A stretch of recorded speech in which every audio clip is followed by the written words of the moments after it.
Colegas, distinguida delegación de Uzbekistán, personas de la sociedad civil, tengan muy buenas tardes. Estamos en la reunión 3178 del Comité de Derechos Humanos para examinar el cuarto informe periódico de Uzbekistán. Tengo el placer de saludar al jefe de la delegación, Su Excelencia, el señor Islam Hasimov, y darle la más cordial bienvenida a su delegación. Es una delegación concentrada en algunas personas, pero con un buen balance de género, por lo que vemos. Tenemos 3 mujeres y 2 varones en la delegación. Y el procedimiento que vamos a seguir adelante es el siguiente. Le voy a dar la palabra al señor Hasimov para que nos brinde sus palabras iniciales, su oral statement inicial, y luego vamos a pasar a examinar la lista de cuestiones entre los párrafos 1 a 15, es decir, los 15 primeros temas de la lista de cuestiones.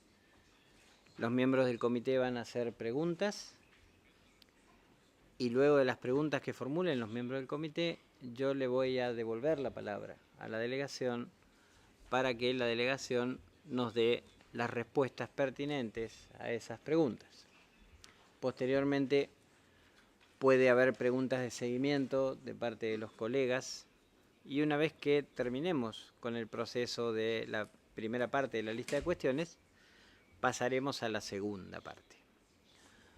Yo creo que hoy trabajaremos fundamentalmente sobre la primera parte de la lista de cuestiones, es decir, de los temas 1 a 15.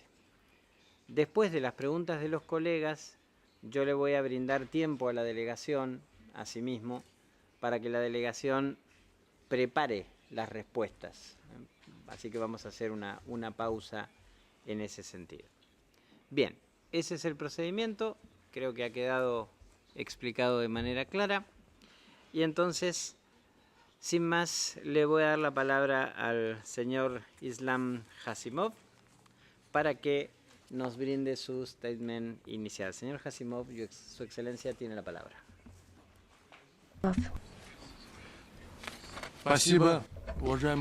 Thank you, distinguished Chairman, distinguished members of the committee, ladies and gentlemen. Allow me to extend the greetings of the delegation of Uzbekistan to you all and to introduce the members of the delegation to you. Evgeny Lankievich is the head of the Department for Human Rights under the Ministry of the Interior. Shahnoza Yakubjanova, Deputy Director of the Department for Human Rights from the Ministry of Justice. Dilnoza Muratova, Ms. Dilnoza Muratova is the head of unit of the National Human Rights Center of Uzbekistan. Сегодня можно с полной уверенностью сказать, что с момента обретения независимости отношения между Узбекистаном и ООН были насыщены значимыми событиями, динамично развиваются по всем направлениям. Визит в июне текущего года в Узбекистан генерального секретаря ООН господина Пан Ги Муна, состоявшаяся встреча с главой нашего государства, предоставили хорошую возможность для обстоятельного анализа состояния отношений между Узбекистаном и ООН, определения приоритетных направлений дальнейшего развития сотрудничества во многих сферах, в том числе по обеспечению прав человека. 4-й периодический доклад Узбекистана по выполнению положений Международного пакта о гражданских и политических правах подготовлен при непосредственном участии более 30 государственных органов и 20 неправительственных организаций страны. В нем учтены замечания и рекомендации вашего комитета по итогам рассмотрения 3-го периодического доклада Узбекистана, а также соответствующие замечания общего порядка других договорных органов ООН. Мы предоставили на ваше рассмотрение еще ряд дополнительных материалов и организовали выставку публикаций и информационных материалов по гражданским и политическим правам человека. Уважаемый председатель, члены комитета, обеспечение прав человека рассматривается в Узбекистане как основа демократии, формирование правового государства и сильного гражданского общества. Стратегическая программа политических и экономических реформ стала представленная президентом Республики Узбекистан на совместном заседании Палат парламента в ноябре 2010 года концепции дальнейшего углубления демократических реформ и формирования гражданского общества в стране. Принятые в рамках концепции на сегодняшний день 27 законов явились важным фактором и действенным вкладом в дальнейшую демократизацию и либерализацию государственной власти и управления, укрепление независимости судебной власти, обеспечение свободы слова и информации, свободы выбора и развития избирательной системы и гражданских институтов. Так, поправки, внесенные в Конституцию и ряд других актов законодательства, обеспечили более четкое определение полномочий и одновременно ответственности правительства за результативность своей деятельности. Усилим парламентский контроль за деятельностью правительства. Введем порядок выдвижения кандидатуры на должность премьер-министра политической партии, получившей наибольшее количество депутатских мест в законодательной палате. Объявление вотума недоверия правительству. Введен общественный контроль над деятельностью государственных органов. Узбекистан достиг выполнения целей развития тысячелетия ООН по обеспечению полного доступа к всеобщему образованию, снижению материнской смертности, гендерного равенства, получению начального и среднего образования, сокращению малообеспеченности, снижению условий смертности среди детей, борьбе с малярией и другие. Уважаемый председатель, в Узбекистане целенаправленно и последовательно проводится политика полного обеспечения гражданских и политических прав граждан. При этом усилия правительства сконцентрированы на следующем. Первое. Это совершенствование законодательной основы реализации положений пакта. Прежде всего, проведена глубокие демократические преобразования в избирательной системе Узбекистана. Политическим партиям и выдвинутым ими кандидатам предоставлены равные права и возможности в проведении избирательной кампании, в том числе использование возможностей средств массовой информации.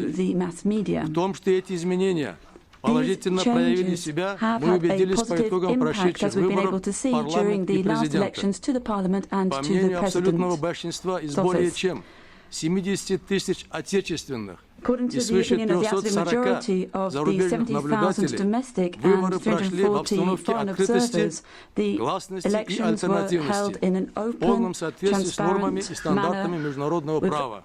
Принят ряд законов, направленных на дальнейшее укрепление независимости судебной системы, обеспечение прав человека в ходе судопроизводства, усиление борьбы с преступностью. Создан эффективный демократический правовой механизм подбора и утверждения судебных кадров и повышения их квалификации.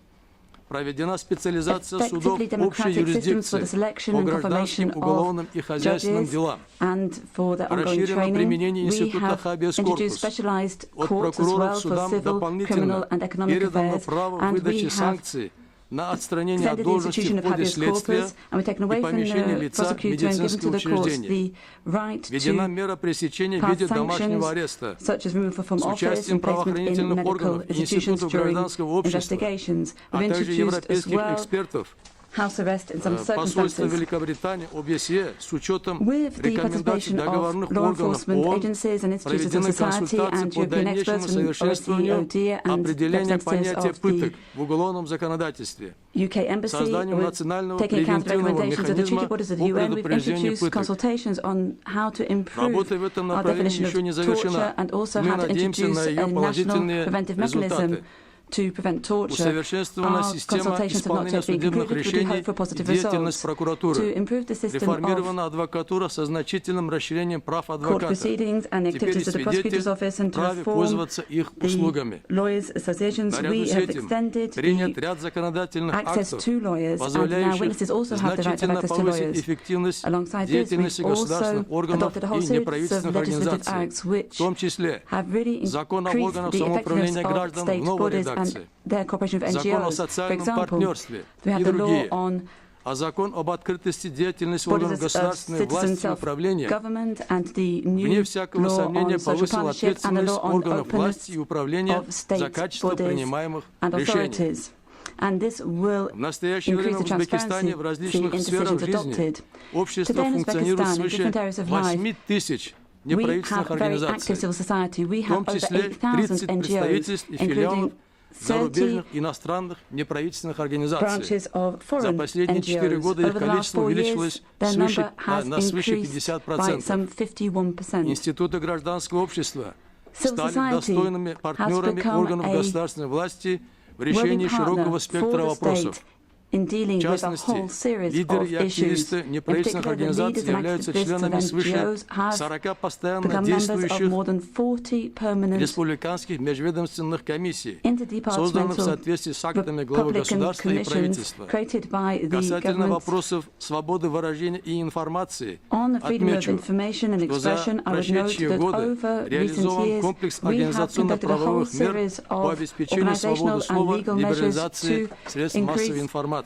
freedom of expression and Отмечается liberalization of динамичный the mass рост media. количества средств We can see массовой the dynamic информации. growth in the number На of 1 mass media января 2015 года в companies. On Узбекистане 1st January 2015 in зарегистрировано Uzbekistan, we saw that there were 1395 средств массовой 1,395 информации. mass media Из них organizations 63% registered. Of them, печатных изданий. 63% are Телерадиоканалов, а также media, веб-сайтов являются and there are негосударственными. television and radio Средства broadcasters and массовой websites информации which are страны not state издаются и выходят в эфир The mass на media 15 языках, проживающих в Узбекистане broadcasts in наций some и народностей. 15 languages В Узбекистане of the принимаются меры по peoples and ускоренному ethnic groups of формированию Uzbekistan. системы We электронное have правительство. also worked on Создан e-governance. единый We've портал established интерактивных one государственных single web услуг portal for сети interactive интернет, state services on the функционирующий в internet. режиме We «Единое have окно». this working as a Принят single закон об window. We adopted a информатизации, law on гарантирующий право information юридических dissemination, и which guarantees физических the лиц right на of получение companies and и individuals to распространение receive and to информации. disseminate information. Второе.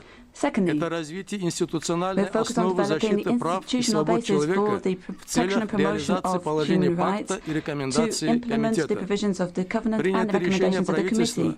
The government предусматривающее adopted комплекс the мер decision по to государственной поддержке introduce a whole Национальных raft of институтов по measures правам on человека. state support В for national частности, institutions for выделено human rights. In дополнительные particular, we have материально-финансовые ресурсы allocated и additional усилен их material and financial кадровый потенциал. resources to these national Расширены institutions полномочия and increasing number межведомственной of рабочей staff. группы по изучению We have состояния extended соблюдения the прав и activities of the свобод человека, interdepartmental working правоохранительными и group to государственными study органами, human rights and руководителем которой freedoms является министр of law юстиции. enforcement bodies and В state целях bodies усиления координации headed деятельности by the государственных Ministry of органов и Justice. институтов гражданского To общества improve в сфере защиты прав человека coordination between созданы state bodies следующие and the структуры, institutions of civil а society, именно we have Комиссия по делам worked to set the following несовершеннолетних structures. при We had the Кабинете Commission on министров Республики minors and juveniles Узбекистан under и ее the Cabinet of территориальные Ministers of the Republic of комиссии. Uzbekistan and its Республиканская territorial межведомственная commissions, комиссия the по Republican противодействию торговле людьми и ее Interdepartmental Commission территориальные on комиссии. Trafficking in Human Beings И and its третье, territorial entities, межведомственная the рабочая группа по выполнению Interdepartmental Working Конвенции Group on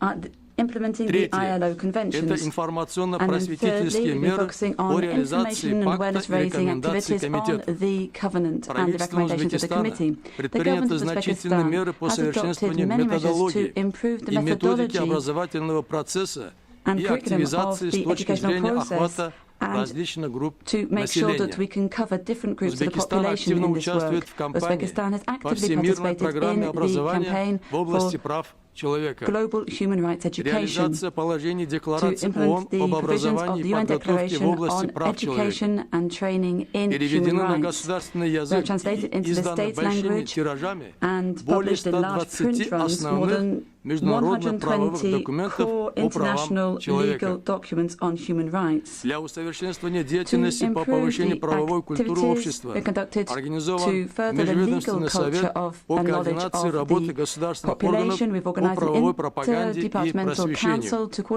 Широко налажена практика доведения до населения правовой информации с помощью интернета. С 2000 года для всех граждан доступна информационная база данных законодательства республики на портале Lexus, которая систематически пополняется вновь принимаемыми нормативно-правовыми актами. Граждане бесплатно пользуются этой базой, включающей на сегодня более 33 тысяч документов на узбекском и русском языках. Четвертое. Это международное сотрудничество в целях реализации норм пакта и рекомендаций комитета. С учетом национальных интересов принята концепция внешнеполитической деятельности Республики Узбекистан.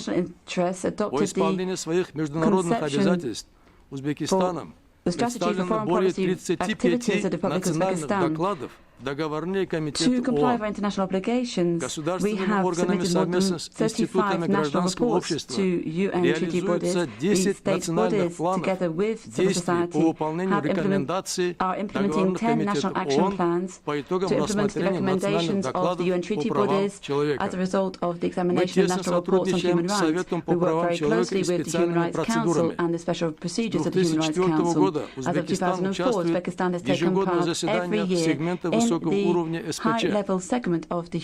За последние годы были представлены ответы на более чем 60 запросов специальных процедур и управления Верховного комиссара ООН по правам человека. В частности, ответы на запросы специальных докладчиков по вопросу о праве на образование, независимости судей и адвокатов, пытках, торговле людьми в области культурных прав, независимых экспертов, по вопросам насилия в отношении женщин и смертной казни, а также на запросы комитетов ООН по правам человека, правам ребенка, ликвидации дискриминации в отношении женщин и другие. Узбекистан продолжает сотрудничество в области человеческого измерения и защиты прав человека с Организацией по безопасности и сотрудничеству в Европе, Европейским Союзом и Венецианской комиссией. Уважаемый председатель,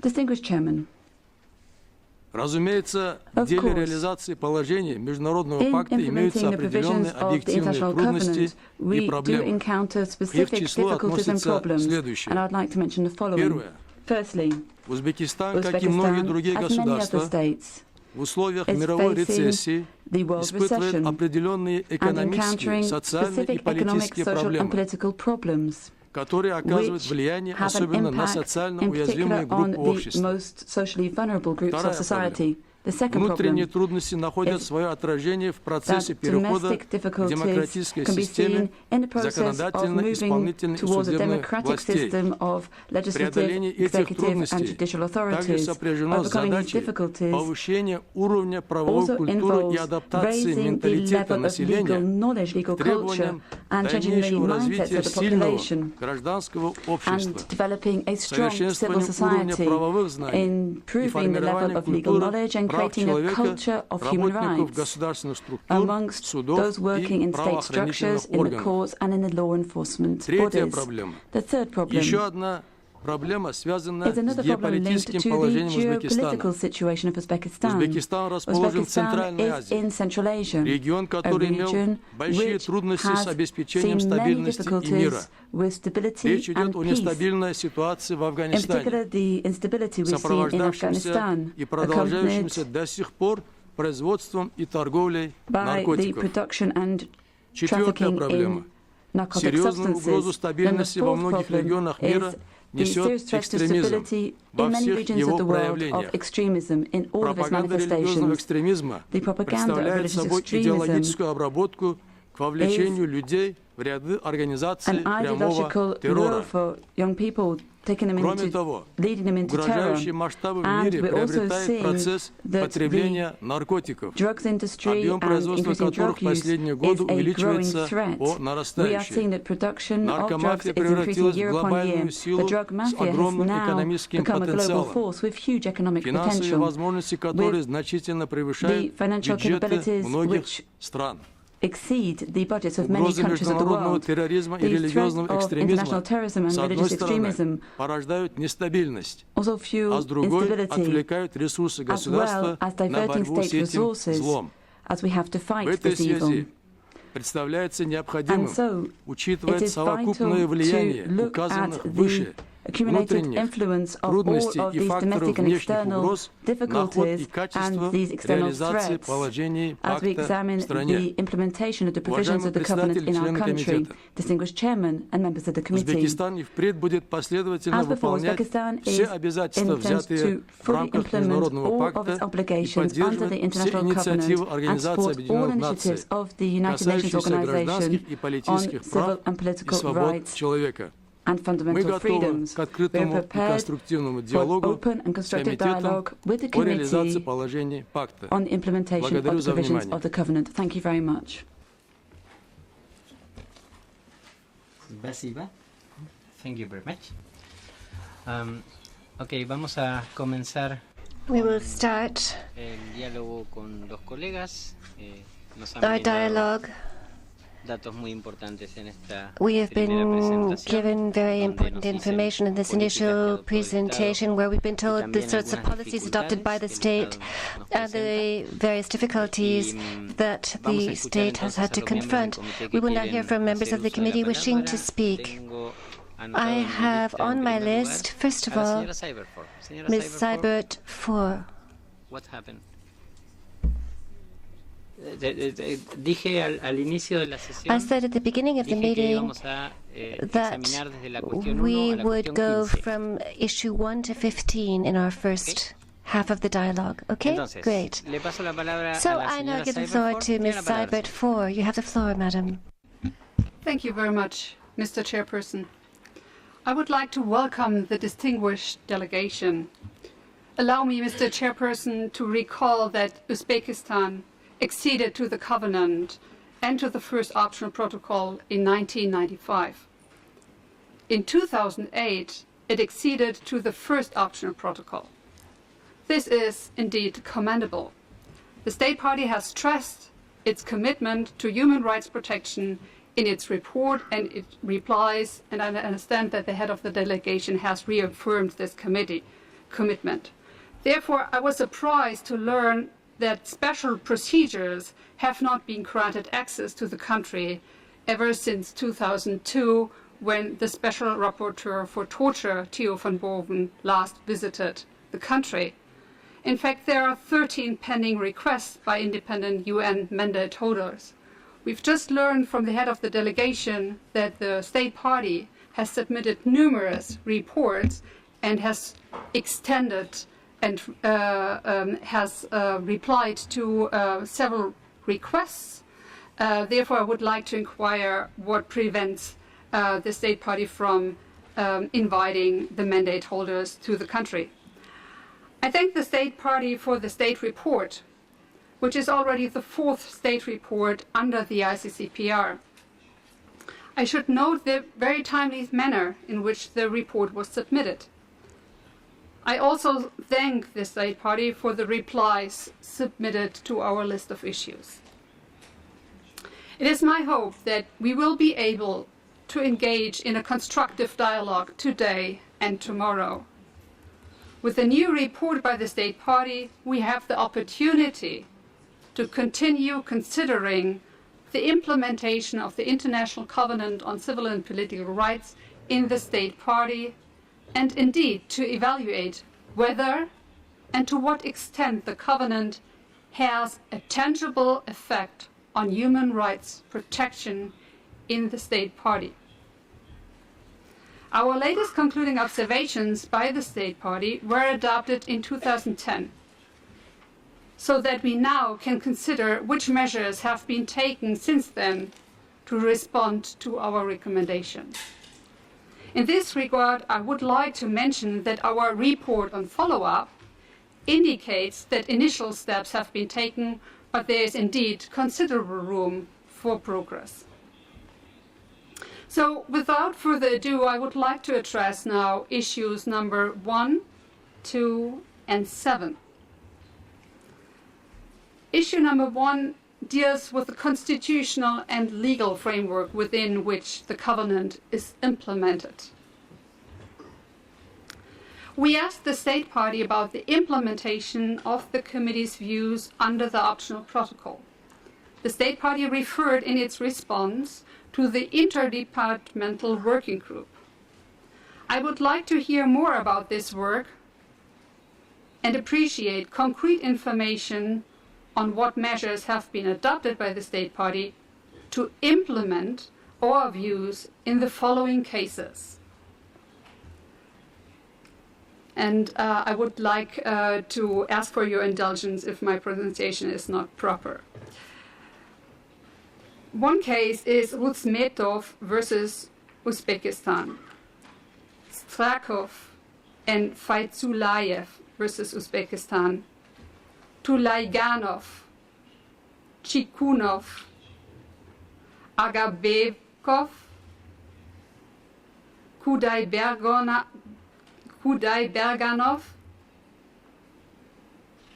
Mavlonov and Zadi, and Kazminov, all against Uzbekistan. I would like to emphasize and require more information with respect to the following 2 cases that we have decided. In fact, both of them, the case Musayev versus Uzbekistan as well as Ismailayov versus Uzbekistan, both found a violation of Article 7, which is the prohibition against torture, inhuman treatment, Article 9 and 14 of the International Covenant on Civil and Political Rights. I have to say that I was somewhat saddened to see the number of communications where we have found violations of Article 7 of the Covenant. I have noted that we have not received any information on whether our views have been published by the State Party. Does this mean that the Committee's views are not published in the State Party? More generally, I would like to inquire about the actual effects and the benefits of the optional protocol for the State Party's population.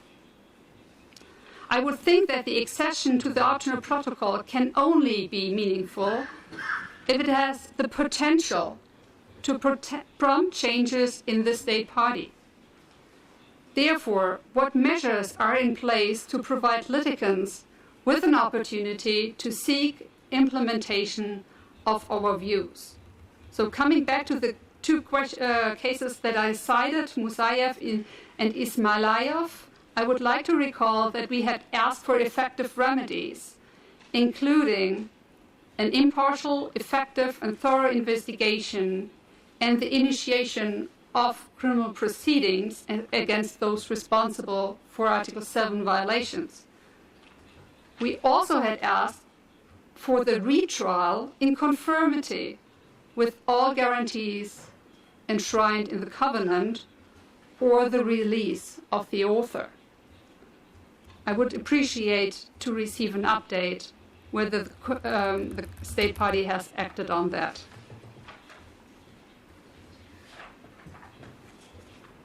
I would also like to know what action has been taken to protect authors of individual communications to the Committee, their lawyers and relatives against any repercussions they may experience in the state country. Allow me to proceed with issue number 2. With respect to issue number 2, we ask about national human rights institutions which are fully compliant with the principles relating to the status of national institutions, the so-called Paris Principles. The State Party referred to the Human Rights Commissioner, also called Ombudsman, of the National Parliament, and the National Center for Human Rights. I understand that the Human Rights Commissioner of the National Parliament considers complaints of human rights violations, and the National Center for Human Rights has a more broad mandate.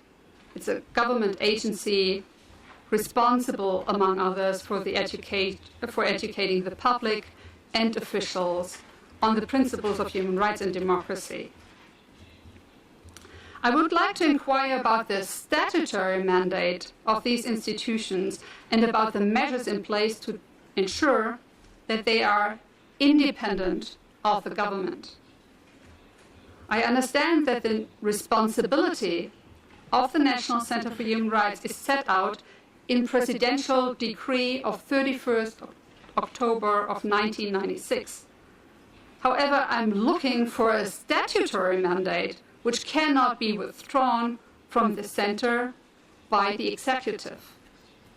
An independent institution also would require an independent budget. According to the replies by the State Party, the work of the Office of the Ombudsperson and the National Center for Human Rights is in conformity with the Paris Principles. Therefore, I would like to know whether a formal application for accreditation has been submitted under the Paris Principles. If not, what prevents the country from doing so? Now I would like to turn to issue number 7, which is about states of emergency, counterterrorism measures. I would like to mention that the committee, in its concluding observations of 2005, had already expressed its concern that regulations on states of emergency do not fulfill all requirements of Article 4 of the Covenant. At that point of time, the committee noted that a draft law on the state of emergency was under preparation. Is this the same draft that the State Party is now referring to again in its report? I would assume that a duration of so many years would be sufficient to enact a law which will be in accordance with the Covenant. Allow me, Mr. Chairperson, to recall that Article 4 of the Covenant forbids derogations from the right to life, the prohibition of torture, and freedom of thought, conscience, and religion, to name only 3 of the non-derogable rights. They are all spelled out explicitly in Article 4. I would also like to stress that even derogations under Article 9, the right to liberty and security of a person, must ensure that such derogations do not exceed those strictly required by the exigency of an actual situation. There must never be, for example, unacknowledged detention.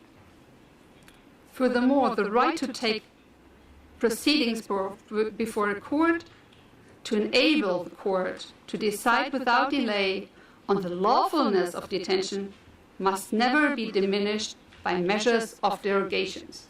This is what we have repeatedly stated in several general comments, including the general comment on states of emergency and the latest general comment on Article 9, which we adopted last year.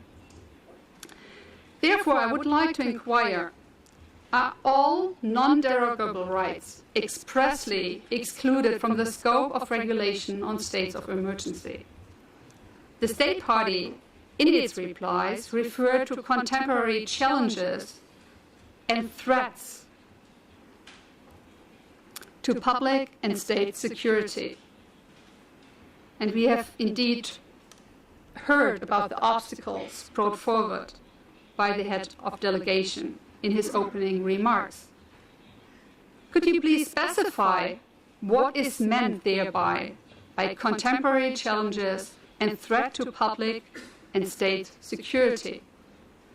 There are concerns about an overly broad definition of terrorism and terrorist activities, which provides the basis for arrest, detention, and prosecution. There are even allegations of incommunicado detention, torture, and long prison sentences in cruel, inhuman, and degrading conditions.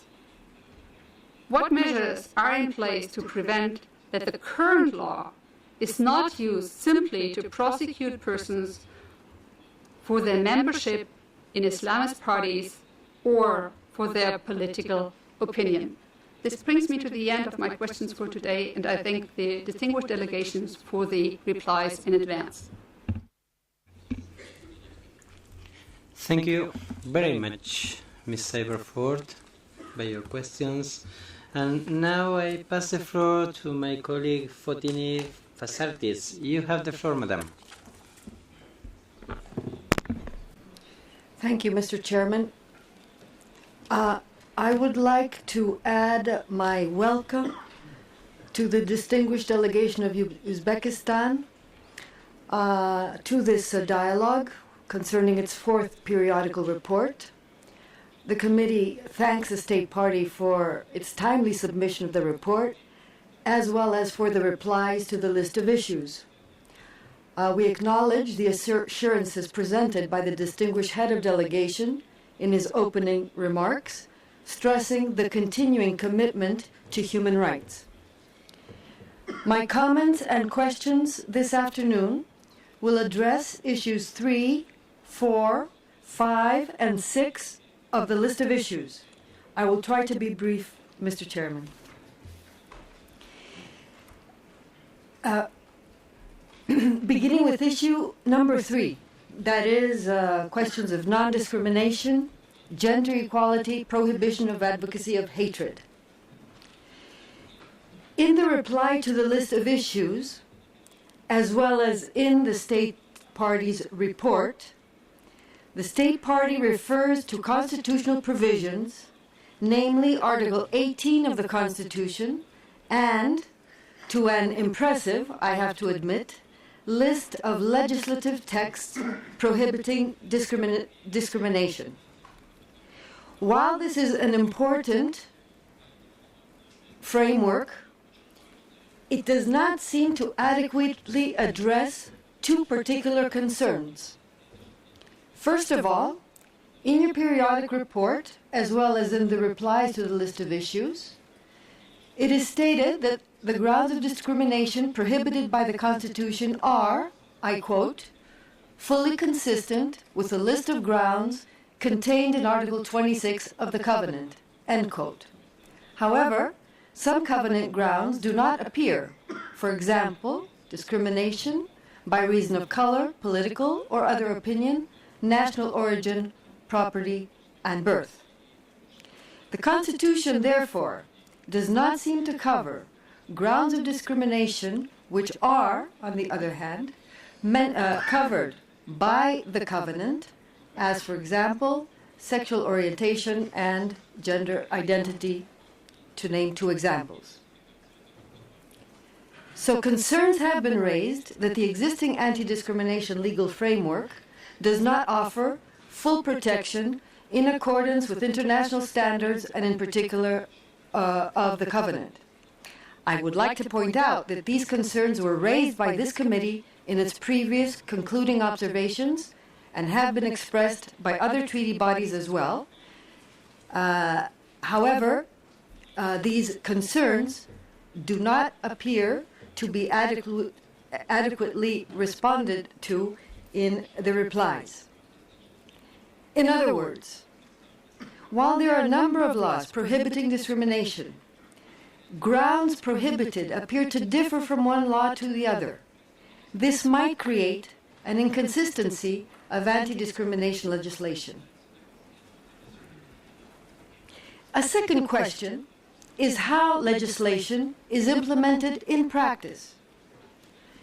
Your report and your replies mention Uzbek legislation for administrative and criminal liability for violations concerning discrimination legislation. What are the practical effects of provisions, such as Article 141 of the Criminal Code, for example? what are persecutorial authorities doing to enforce anti-discrimination legislation? And could we have some more information on discrimination-related court cases? In other words, is there case law? Have there been rulings? What is the percentage of rulings in favor or against actions? What have been the remedies, if any, awarded to victims in cases where discrimination might be found to have occurred? On the related issue of racial hatred, could you please elaborate on concrete measures to prohibit the promotion and incitement of racial hatred? You do refer to Article 156 of your criminal code concerning incitement to national, racial, ethnic, or religious hatred. According to information I have before me, this article seems to have been very rarely invoked in practice. In this regard, are racist motives or is racist motive recognized as a general aggravating circumstance for all offense and crimes? It would appear that this is the case only in connection with serious crimes. Please comment on the reasons for this discrepancy, should it exist. A relevant question I would like to put to the delegation is whether the Ombudsman is competent to consider racial discrimination complaints and whether individuals have access to the Ombudsman in order to place such complaints.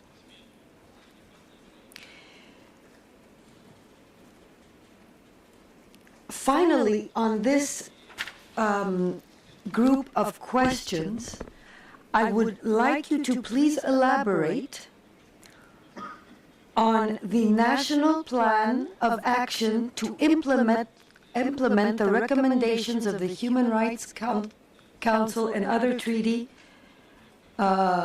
international treaty monitoring bodies, which you refer to in your replies in paragraph 17. This again will bring me back to what my colleague, Ms. Anja Siebert has already talked about. But as it is mentioned here as well, as a reply to question number 3, issue number 3, I would like to have some more information about this plan.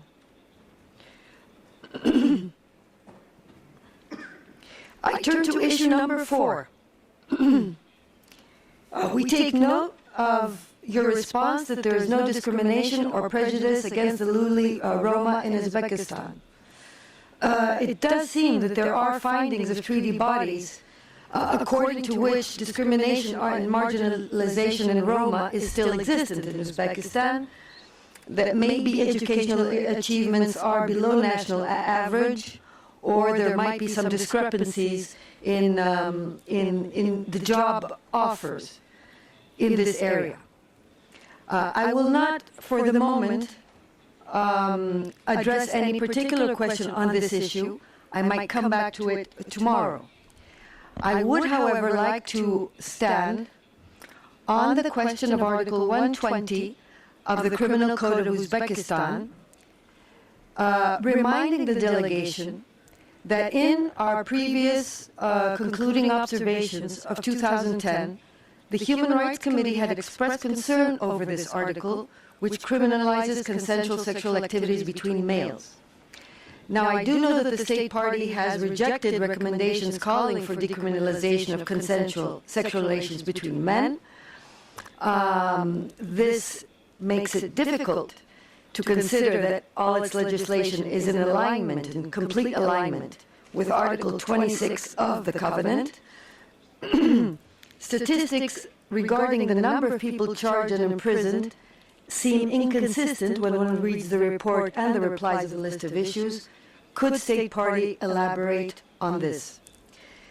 Furthermore, there are reports that individuals might have been harassed, attacked, or discriminated against on the basis of sexual orientation. There are reports according to which LGBT LGBT persons are targeted or physically assaulted or harassed, sometimes even by law enforcement officials. This would constitute a violation of Uzbekistan's obligations under the covenant, and of course, if perpetrated by police authorities, it becomes even more disturbing, constituting an obstruction to effective recourse to justice. What steps is Uzbekistan taken or considering to take to ensure accountability, both of law enforcement officials for any such acts, based on orientation or gender identity, especially of individuals arrested or in detention? What steps has the government taken to ensure that acts of violence against individuals on such grounds are investigated and that perpetrators brought to justice? Are there sufficient mechanisms allowing victims to report discriminatory acts and seek investigation or redress? What remedies are available to persons thus discriminated against? As regards in issue number 5 and the sub-questions therein, I take note of the information on all the measures taken to enhance representation of women in political and public life, and so forth, in response to this committee's previous concluding observations, calling for the adoption of temporary administrative measures in the absence of specific legislations. Now, I remind, these measures were supposed to be of temporary character in view of the adoption by the State Party of legislative measures. It seems that, in your reply, the draft law on equal rights... It doesn't help. The draft law on equal rights and opportunities for men and women is still a draft. Work is continuing on this bill, but could you specify when this bill will be enacted, put into force? A second concern is the practice of forced and child marriages, as well as bride abductions. It seems, according to reports, that polygamy continues to be an issue, despite prohibition of such practices. How is Uzbekistan practically addressing these issues, namely of effective implementation of the existing legislation? And finally, Mr. Chairman, on issue number 6 on domestic violence, marital rape seem to not be defined in the criminal code, criminal law of Uzbekistan. Please elaborate on this, and please elaborate whether there is a specific legislation protecting women. And my second question on this would be that there seems to be a lack of prosecution and punishment of perpetrators of domestic violence.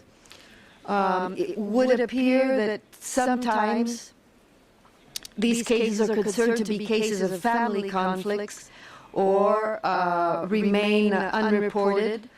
I would like to have the delegation's reaction to this issue. It is also stated often that law enforcement officials themselves discourage women from making complaints of such violence. These will be my questions for this part of the afternoon. Thank you, Mr. Chairman, and I thank the delegation for its answers in advance.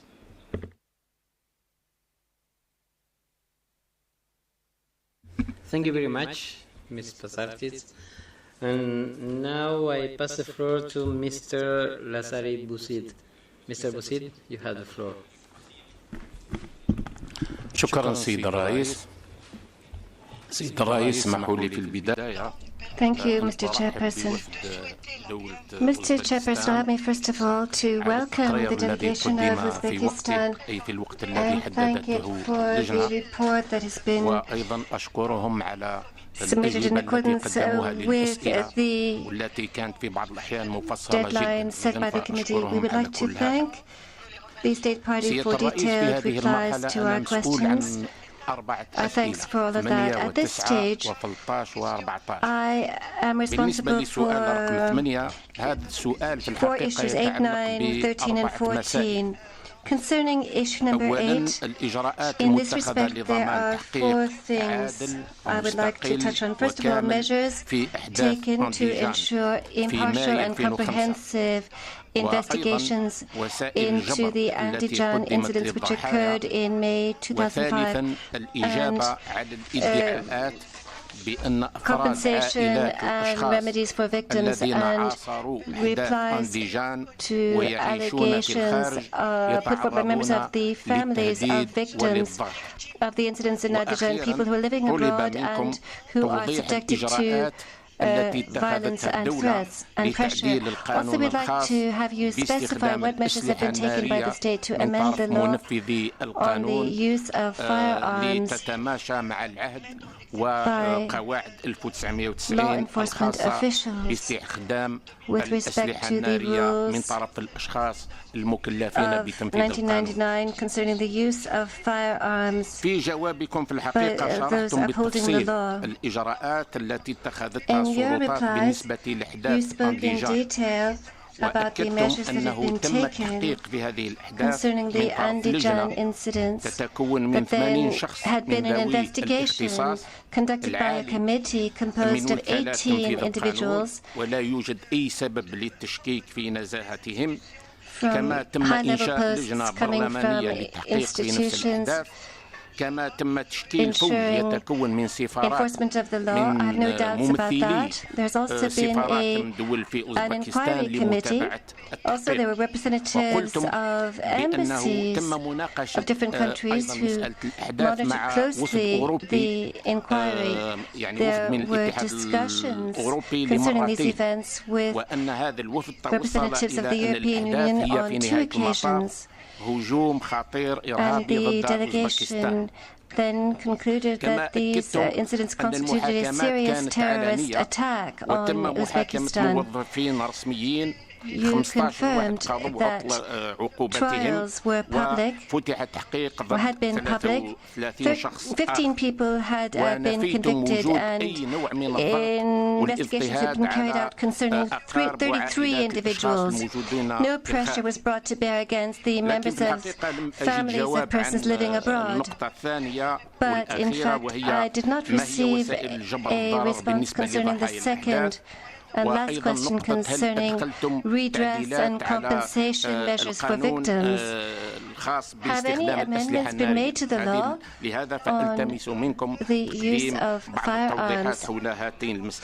I would therefore request further clarifications on this score. Indeed, concerning the reports we have received from the Commission on Human Rights in Central Asia, Human Rights Watch, and Amnesty International, those confirm that the aftermath of the incidents still exists. There have been acts of pressure brought to bear against the family members of persons living abroad. Certain trials have been held, it's true, but there has been restriction of freedom of movement of certain individuals who were involved, and there's been discrimination against these people. Asylum seekers who were victims of these incidents are on Interpol lists. At least 10 people have served their sentences because of participation in the incidents. But the sentences, there's Mr. Abdul Qadirov, who was sentenced to 8 years imprisonment, but the sentence was extended a further 8 years, and this has happened in other cases as well, where there's been an extension of the sentence. This is the case from the reports we have in front of us. According to Human Rights Watch, there has been police surveillance of some the families of people living abroad, and sometimes those family members are arrested. Amnesty International confirms that trials were held in secret and the rulings were handed down in secret. Madam Khodorov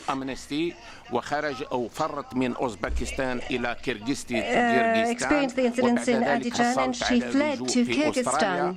Then she obtained asylum in Australia. She came back from Australia when Uzbekistan issued guarantees that this lady, if she were to return to Uzbekistan, would not be subjected to torture. But this lady, when she went back to Uzbekistan, was sentenced to 18 years of imprisonment. And this appears in the report we have in front of us. What is the view of the state party on this, and what is the reliability, in your view, of the allegations contained in this report? That takes care of issue number 8. Concerning issue 9, here we're talking about procedures instituted concerning inquiries into the cases of deaths in prison and the family members. We wanted to know whether they have been informed, kept informed. There are 6 people who died in prison from our information. You gave details on this subject. When a person dies in prison, the corpse is viewed at the morgue to ascertain the reasons for the death of the individual. You spoke about the reasons for the death of each individual. Concerning Mr. Sagdiev, he died subsequent to a dispute, an argument with another prisoner. And after that argument, the perpetrator was convicted and sentenced to 8 years in prison. For the other cases, there was one case of a suicide, etc. You've gone through all of the different deaths. For Mr. Umid Akhmedov, his name is not on the registry book of the prison. From the reports we have in front of us, which are very prestigious ones, above all of the American one, it shows that deaths occurred subsequent to torture, because on the bodies of the deceased persons there were traces of torture, and pressure was exercised against family members to bury the bodies hastily. And concerning the Central Asian Commission, there were confirmed deaths in prison, 12 cases of individuals who died. And this is all linked with the Andijan incidents, and the death certificates from the state show that the reasons for death are indicated as heart attacks or suicides. According to this organization, the difficult conditions in prison are the main cause of death in prisons. مثلا تذكر اسم مقصد اسماطوف وحمد الله أمونوف وكلاهما تقول بأنهما نشطاء سياسيين توفوا في ظروف غامضة في السجن. We were told that these are activists who died in prison.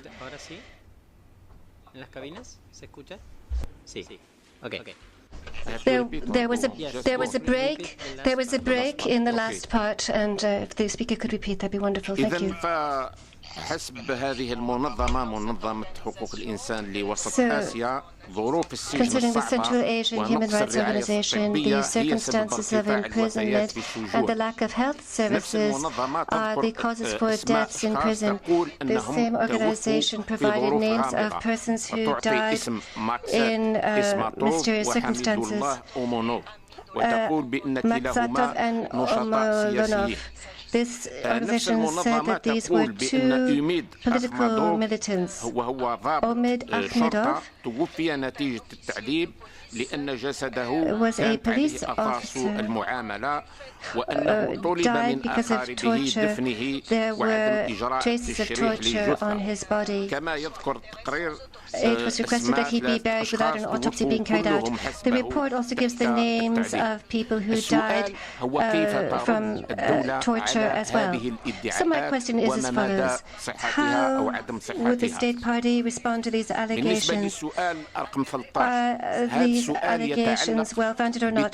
Concerning issue 13, خصوصا في المناطق الريفية وما هي الإجراءات التي اتخذتها الدولة لمنع هذا النوع من التعقيم وما هي إجراءات التحقيق التي اتخذتها للتحقيق بادعاءات هذا التعقيم. في جوابكم قدمتم في الحقيقة أيضا جوابا مستفيضا ومفصلا وذكرتم خصوصا المرسوم الرئاسي 2221 المؤرخ في أول أوت 2014 والذي يتضمن برنامج خاص لمدى على مدى 4 سنوات لتحسين صحة الأمهات والأطفال والمراهقين وهذا بتقديم خدمة صحية ذات نوعية في مجال الصحة الإنجابية.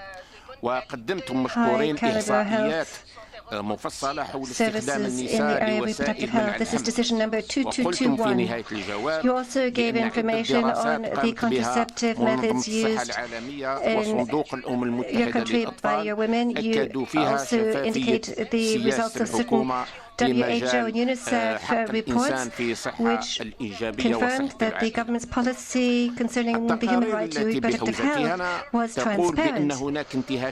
The reports that we have mentioned violations of تؤكد أن النساء الذين لهن ولدين فأكثر خصوصا في المناطق الريفية تعرضوا لإجراءات التعقيم بدون الحصول على رضا وأن نساء الروما والناشطات السياسيات يتعرضن حسب هذا التقرير للتعقيم القسري كما أن نقص المعلومات وعدم كفاية المؤسسات الطبية أدت إلى حالات تعقيم غير آمن. تقرير الهيومن رايتس ووتش يذكر حالة ناشطة في مجال حقوق الإنسان تدعي أنها تعرضت للتعقيم القسري وهي ميتا a militant wanted was forcibly sterilized Ms. Tajdi-Vayeva, هذه المرأة تقول بأنها تعرضت للتعقيم president of a human rights organization. This woman said that she was sterilized while she was in prison. What is your reaction to these allegations? What is your reply? Now, issue number 14.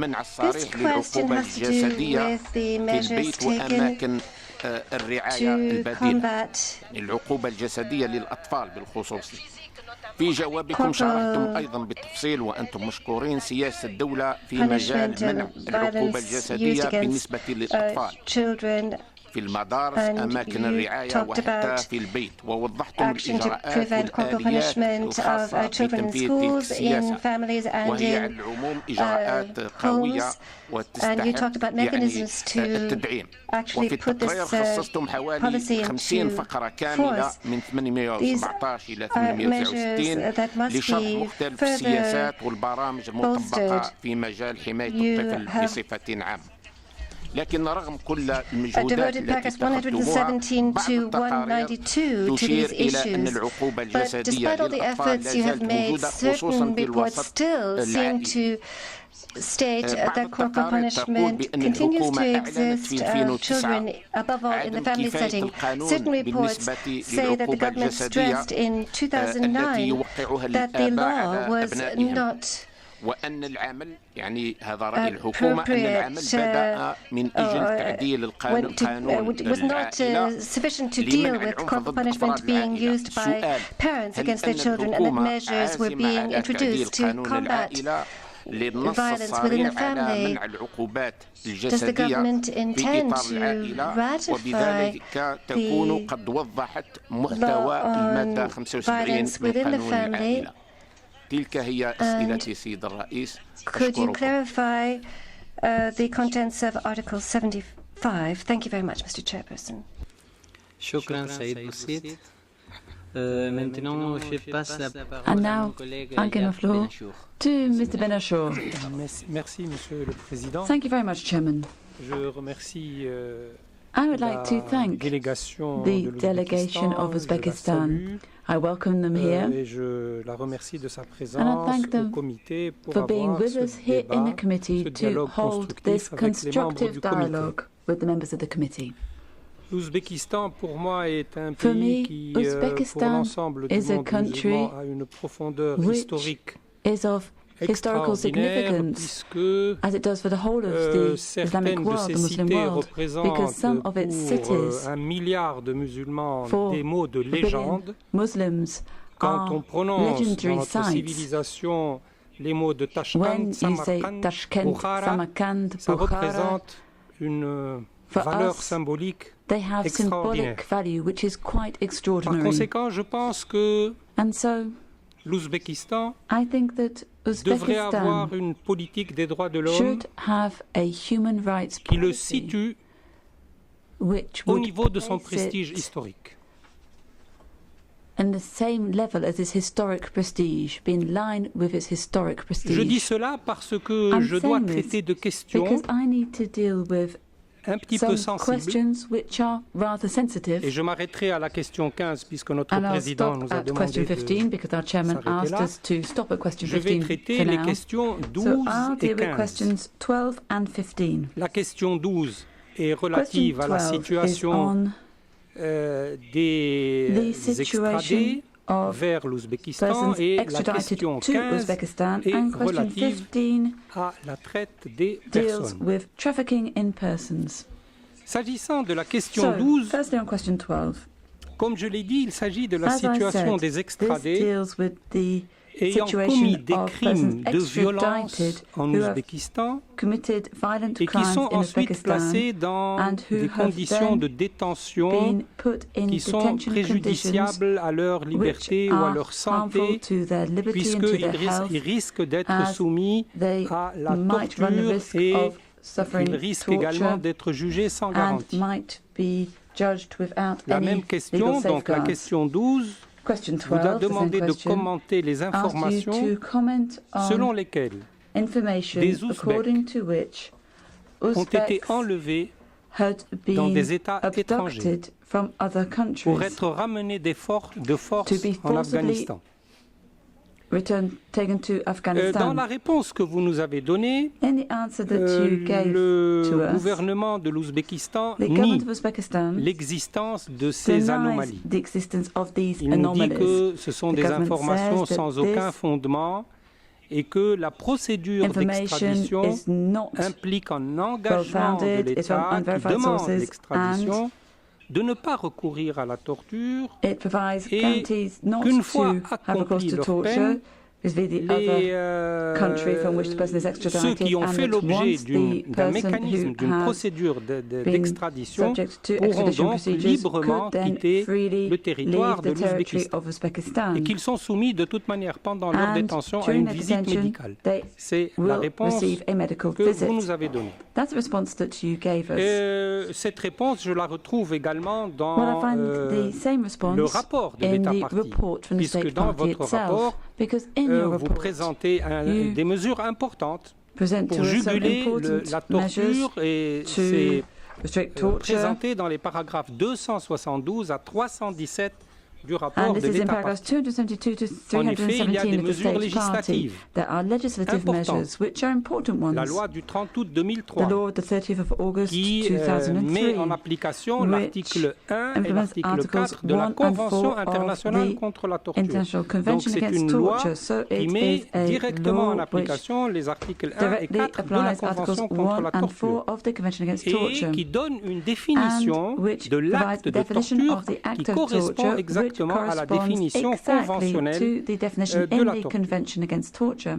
Il y a également la loi du 29 septembre 2011 sur la détention au cours de la procédure pénale. Mais il n'y a pas que des lois. Vous nous présentez dans votre rapport et dans vos réponses à la liste des questions un certain nombre d'autres mesures qui sont importantes.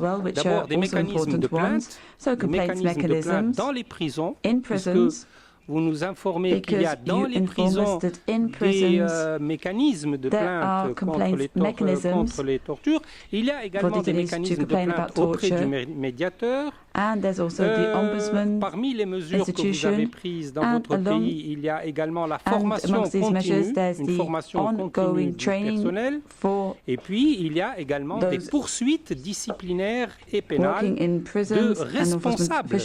Quand il y a des responsables d'actes de violence ou de torture ou de mauvais traitements contre les prisonniers, il y a un mécanisme de poursuite, bien entendu, et cela est présenté dans les paragraphes 299 à 308 de votre rapport. Et puis enfin, il y a des actions de sensibilisation et de divulgation des normes du droit international et en particulier du pacte sur les droits civils et politiques par l'intermédiaire de conférences avec les organes des Nations Unies, le médiateur, la presse, les médias, etc. Donc voilà, si vous voulez, l'aspect positif et surtout l'aspect législatif de la question. Le problème, c'est que d'après les informations récentes que nous avons reçues au comité et qui sont donc des documents publics que vous pouvez consulter sur le site du Haut-Commissariat pour les droits de l'homme, d'après ces informations, les enlèvements à l'étranger continuent à se pratiquer. Je cite l'exemple du cas de Mirsobir Hamid Kariev. Je m'excuse de mal prononcer le nom.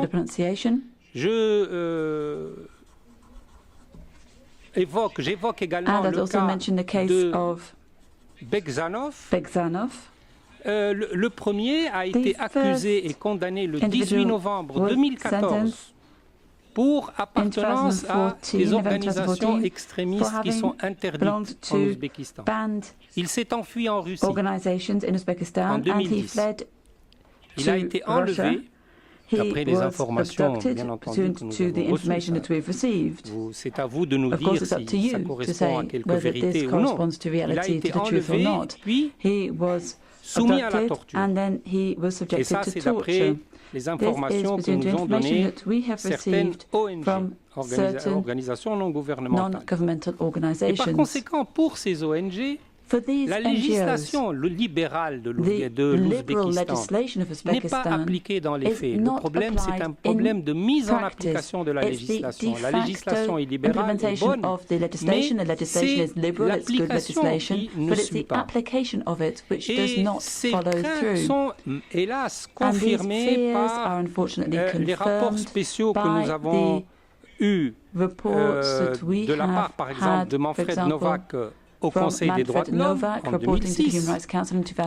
Nous les avons également par l'intermédiaire des constatations du comité contre la torture qui a constaté qu'il y a eu des extraditions par le Kazakhstan vers l'Ouzbékistan de à peu près 29 personnes, ce qui constitue une violation de l'article 3 de la Convention contre la torture.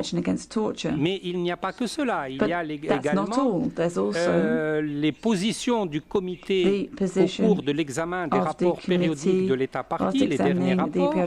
Il y a les observations du comité contre la torture à propos de l'impunité, mais il y a également la jurisprudence du comité des droits de l'homme dont a parlé tout à l'heure ma collègue Madame Anya Cyberfort.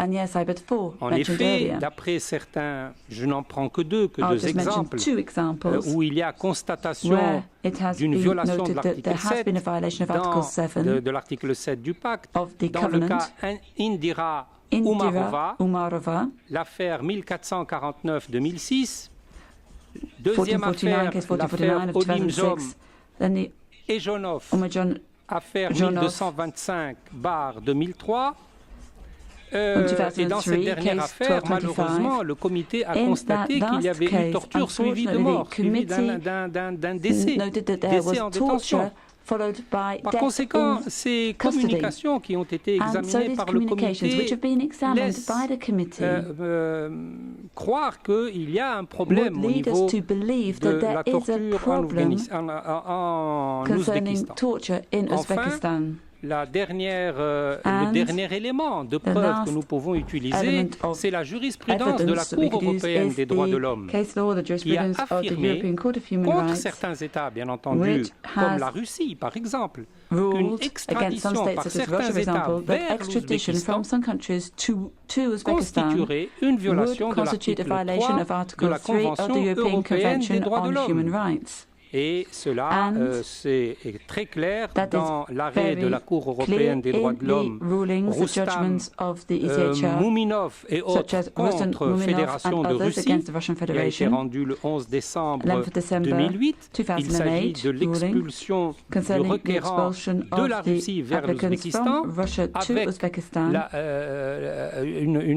une position claire de la Cour européenne des droits de l'homme, c'est qu'il y a eu de la part de la Russie une violation de l'article 3 de la Convention européenne des droits de l'homme. Il y a également d'autres arrêts de la Cour européenne des droits de l'homme.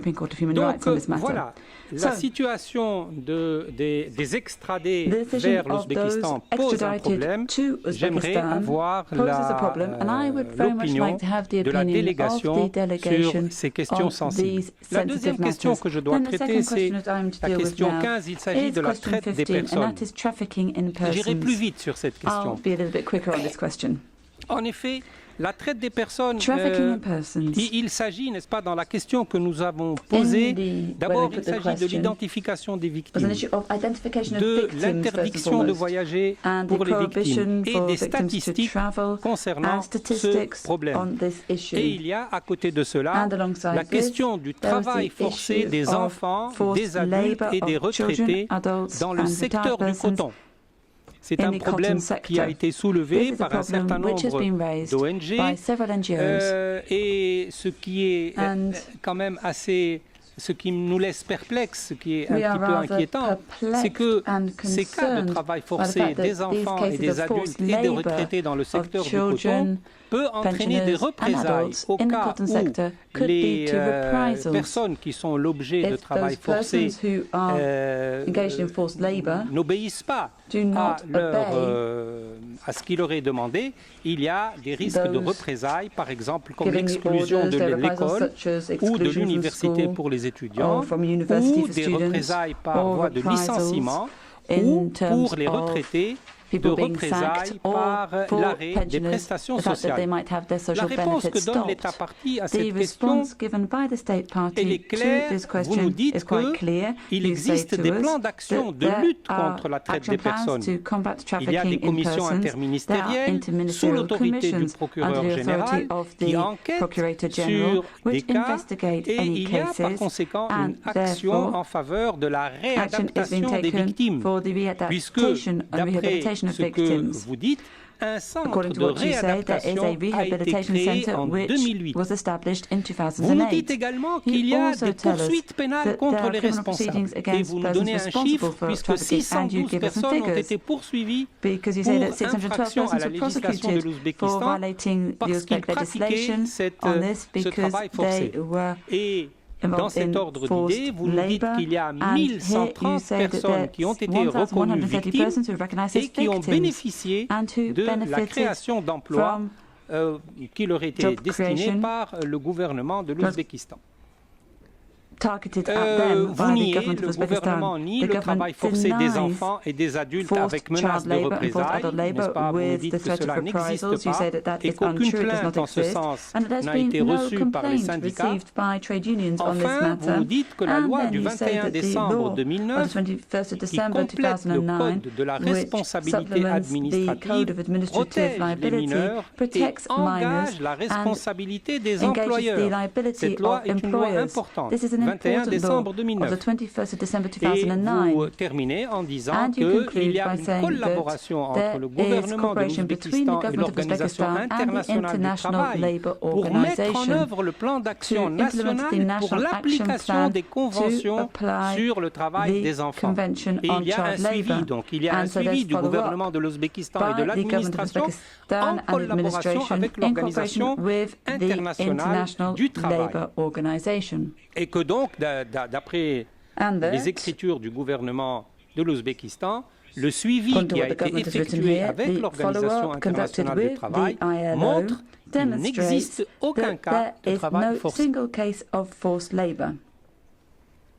Le problème, encore une fois, je le dis maintenant, c'est que d'abord, je voudrais savoir les poursuites et les condamnations dont vous parlez, les poursuites contre les responsables et les condamnations de responsables, c'est contre quel type de travail, de traite des personnes? Parce que la traite des personnes, c'est un terme générique qui englobe plusieurs catégories. Contre quel type de traite des personnes vous parlez lorsque vous évoquez les poursuites et les condamnations contre les responsables? La deuxième observation que je voudrais faire, c'est que d'après les renseignements dont nous disposons, les mesures juridiques se limitent au discours, si vous voulez, qu'ils ne correspondent pas à la réalité, que les lois libérales qui sont adoptées par l'Ouzbékistan et les politiques d'action publique, les politiques gouvernementales contre le travail forcé ne correspondent pas vraiment à la réalité. On nous signale par exemple, et je ne sais pas, je vous donne l'information et c'est à vous de nous répondre, qu'il y a eu des cas de décès, 17 décès en 2014 ont été causés par les mauvaises conditions de sécurité des travailleurs dans le secteur du coton. 17 décès en 2014 causés par les mauvaises conditions de sécurité des travailleurs dans le secteur du coton. Alors voilà, il y a un problème. Et s'il est vrai que depuis 2012, le gouvernement a quasiment mis fin à l'utilisation du travail des enfants, on nous dit que cela a eu pour conséquence une augmentation du recours au travail forcé des adultes. Et d'ailleurs, on nous ajoute que ces pratiques ne se limitent pas uniquement à la récolte du coton, mais se poursuivent également dans le domaine de la production de la soie. Donc voilà, il y a un problème qui reste posé. C'est vrai qu'il y a une législation qui protège contre le travail forcé. C'est vrai qu'il y a une politique gouvernementale de protection des victimes contre le travail forcé, mais qu'en est-il au niveau de la réalité? Il semble que là, il y ait un décalage entre les normes et la réalité. Je demande donc à la délégation de nous éclairer, de nous donner de plus amples informations sur cette question du décalage entre la législation et la réalité du travail forcé en Ouzbékistan, dans le secteur du coton et dans le secteur de la soie. Merci, silk industry. Thank you very much. Merci beaucoup. Now I pass the floor to my colleague Konstantin Bardalashvili. You have the floor, sir. Thank you very much, Chair. I would like to join my colleagues and welcome the distinguished delegation of Uzbekistan. I will have questions. Let me raise the questions in relation to the issues 10 and 11. Some of the issues under these issues have been already covered by the colleagues, so I will try to be brief. But excuse me if it will take some time to cover those issues. As you know, the issues are related to the legislation prohibiting torture, as well as the issues related to prevention and prosecution of this crime. There are many questions in this regard. There are many reports of independent international organizations which lead to serious concerns in this regard, and I believe that today, during this dialogue, the committee and the delegation will have an opportunity to discuss those issues in a constructive manner. Well, the state in general has an obligation to ensure that the torture is defined as a crime and is punishable by appropriate penalty. And in order to meet this obligation, the state should not only develop adequate legislation, but also must ensure the prompt and impartial investigation of all the complaints and credible reports, prosecute responsible individuals, as well as provide adequate remedies for the victims. It has been already mentioned by Mr. Benashur that frequently there is a discrepancy between the law and the practice, and it seems that the application of the laws which define the torture and which define the torture as a crime is not really up to them. Expectations and the standards. However, I should also notice that there have been a number of positive changes, including the legislative changes. And in September, I think it was September 2011, it was reported that the President approved a new law on treatment of individuals in pretrial detention, which theoretically improves access to those held in police custody and makes independent monitoring easier.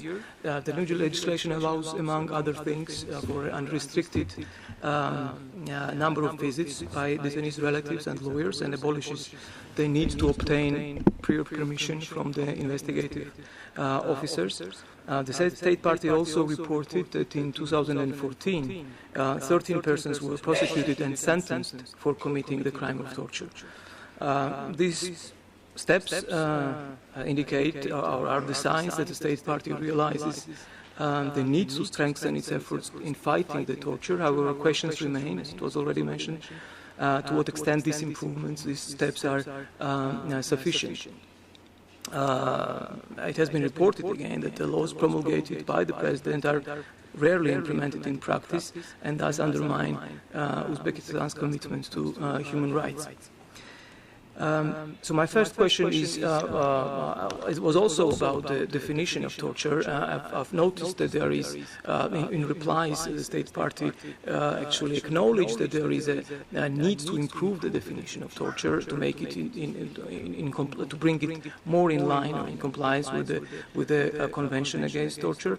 However, this concern is not the new one. It has been raised by the committee during the previous dialogue, and it is very disappointing that it took so long in order to introduce all necessary amendments, and I would very much appreciate if the delegation could inform what are the steps and what are the if there are any specific steps in this regard, and when should we expect all the necessary amendments into the laws. In response to the question contained in the list of issues on granting the amnesty to persons convicted for torture or ill treatment, it was indicated that amnesties are granted only for, and I quote here the replies, specific categories of convicts or persons who have committed certain categories and types of offences.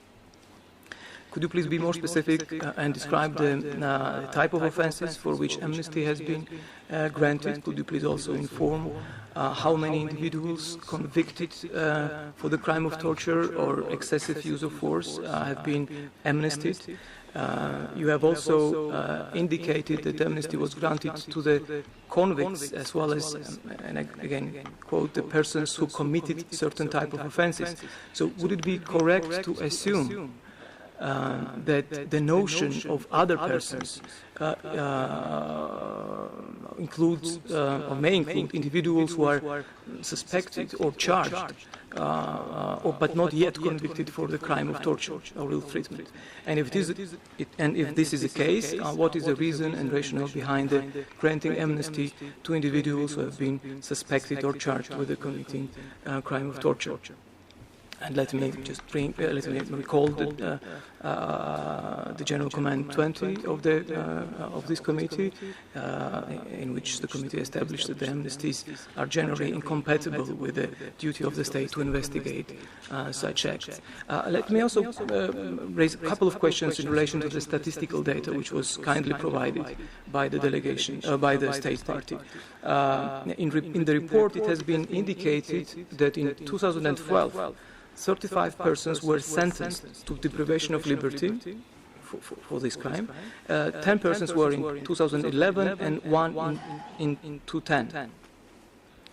in the following paragraphs, it was also mentioned that the 5 persons were found guilty, and this is a data from the Supreme Court, found guilty of a torture and other cruel, inhuman or degrading treatment in 2010, 13 in 2011, and 12 in 2012. So I would very much appreciate any explanations regarding this discrepancy, or maybe there is something I did not understand properly, and the statistics refers to the different type of offenses which do not include or not always include torture. Well, as you know, the monitoring of the places of detention is believed to be, actually, it is indeed a very effective torture prevention mechanism. However, numerous organizations expressed concern that detention facilities in Uzbekistan remain closed to effective monitoring, including to international monitoring. And this issue again was touched by my colleague Madame Zaid before. Unfortunately, since I think it was March 2013, International Committee of Red Cross stopped visiting the detention facilities. Authorities had obstructed access to detainees. As it turns out, for instance, ICRC was not able to speak with the detainees in a private manner without witnesses, without administration of the penitentiary or other public officials being present. I've also noticed in the replies that a Human Rights Commissioner, the Ombudsman, has power to visit penal correction facilities without hindrance to investigate complaints lodged by convicts or by his or her initiative. So may I inquire how frequent such a monitoring is? I would appreciate the numbers, how frequently the Ombudsman carries out such a monitoring. And I would also appreciate if the delegation could share information with there was some information about the number of complaints the Ombudsman receives, but it would be interesting to learn in how many cases the prosecution was effectively investigation and the prosecution was effectively carried out as a result of those complaints. And I would also appreciate if the delegation could inform whether there are any mechanisms or whether there is a periodic monitoring is carried out of the psychiatric institutions, psychiatric hospitals. As you know, the inmates of those institutions are very frequently the most vulnerable, are among the most vulnerable. And the psychiatric institutions of Tul and Shimbai, if I pronounce them correctly, believed to be among those institutions from where most of the complaints are coming from, especially international organizations refer to these institutions and alert that there is a urgent need to improve the situation there. Speaking about the monitoring, let me recall that a number of organizations reported that it was not possible during the long period of time to visit a former UNDP worker, Erkin Musaev, who was charged and convicted for treason back in 2007. I'll come back to this case a bit later, but at the moment I would very much appreciate responsive independent monitors as well as members of the family of Mr. Musaev had a possibility to meet with him or are now enjoyed such a possibility. This case actually brings me to another cluster of issues which is related to confessions under the torture according to the Criminal Procedural Code. I think it was Article 88. No testimony obtained by violence, threat or illegal acts is allowed by the court or should be admitted by the courts. And the case of Mr. Musaev, together with, and there was another case mentioned here, the case of Umarova, are among those when these individuals actually stated in the court that they've been subjected to torture by the police officials during the interrogation. However, no reaction was made, and neither court reacted to that, and nor the investigation has been carried out. So it would be interesting to learn your views on this in regard to these cases. Another case is of Mr. Jalilov. He is also a human rights defender, and I will come later on. And, the next day we will have issues on the human rights defenders in general. But in this particular case, let me also recall this as an example of this case. This case is an example of individual claiming that he was tortured during the interrogation. He claimed that during the court trial, but again, as it was reported, no reaction followed. In a number of cases, it was quite obvious. The signs of torture were quite obvious, and in this case, individual actually mentioned, one of the individuals I referred to actually mentioned that the torturers put the nails in his fingers, or between the finger and the nail, which was easy to investigate or to verify. In the replies, in the report, it has been, you referred to a number of cases, and for instance, the case in which Mr. Tursunov was found guilty of offenses, of number of offenses, including the Article 235 of the Criminal Code, which is a crime related to torture, of Mr. Jani Bekov and his and other people, and his deputies, a few other people together with him has been also prosecuted for the same crime and were found guilty. I have two questions in this regard. The first is, I would be interested to learn what happened with the victims of torture. Could you please inform if their cases have been reviewed? Because again, it was proved by the court that the confessions have been, that these individuals actually extracted confession from their victims and used torture for that purpose. And if these individuals were able to get a compensation. Briefly about the medical examination. When individuals are admitted to the detention facilities, whether there is a procedure in place which would ensure that those individuals are examined, or if it's not in place, but if there is any plan to put it in place, as you may probably would agree, it might be a very effective tool, mechanism in the first place to identify the effect of torture at an early stage, as well as to have this information in front of the investigation in case if the complaint comes from these individuals after they've been admitted to the detention facility. And let me also inquire if there is an obligation under the investigative, on the police or on the courts to immediately provide medical examination for those who claim that they have been tortured. And let me bring a specific example, and I would very much appreciate a response in the context of this example. It was in January of 2014, during the meeting, one of the defendants during the meeting with a lawyer, the name of the defendant is Mr.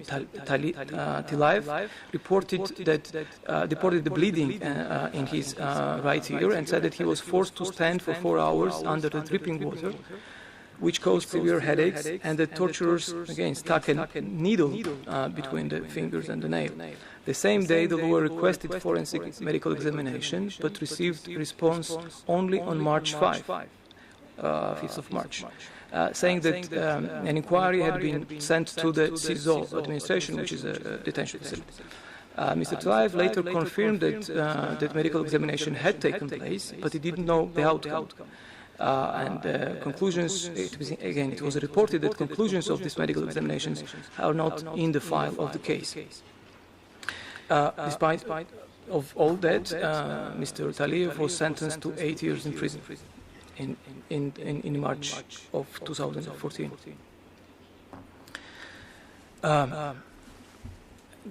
I've briefly asked the question about the compensation, and let me just give, also ask again the delegation to provide more insight into the civil law, which provides a possibility for the compensation. And you've mentioned that 5 individuals, for instance, were provided with 1,900,000 soms.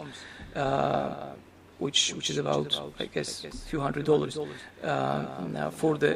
But it is not immediately clear whether this compensation was provided to the victims of torture or to the for the victims of just unlawful actions of the public officials.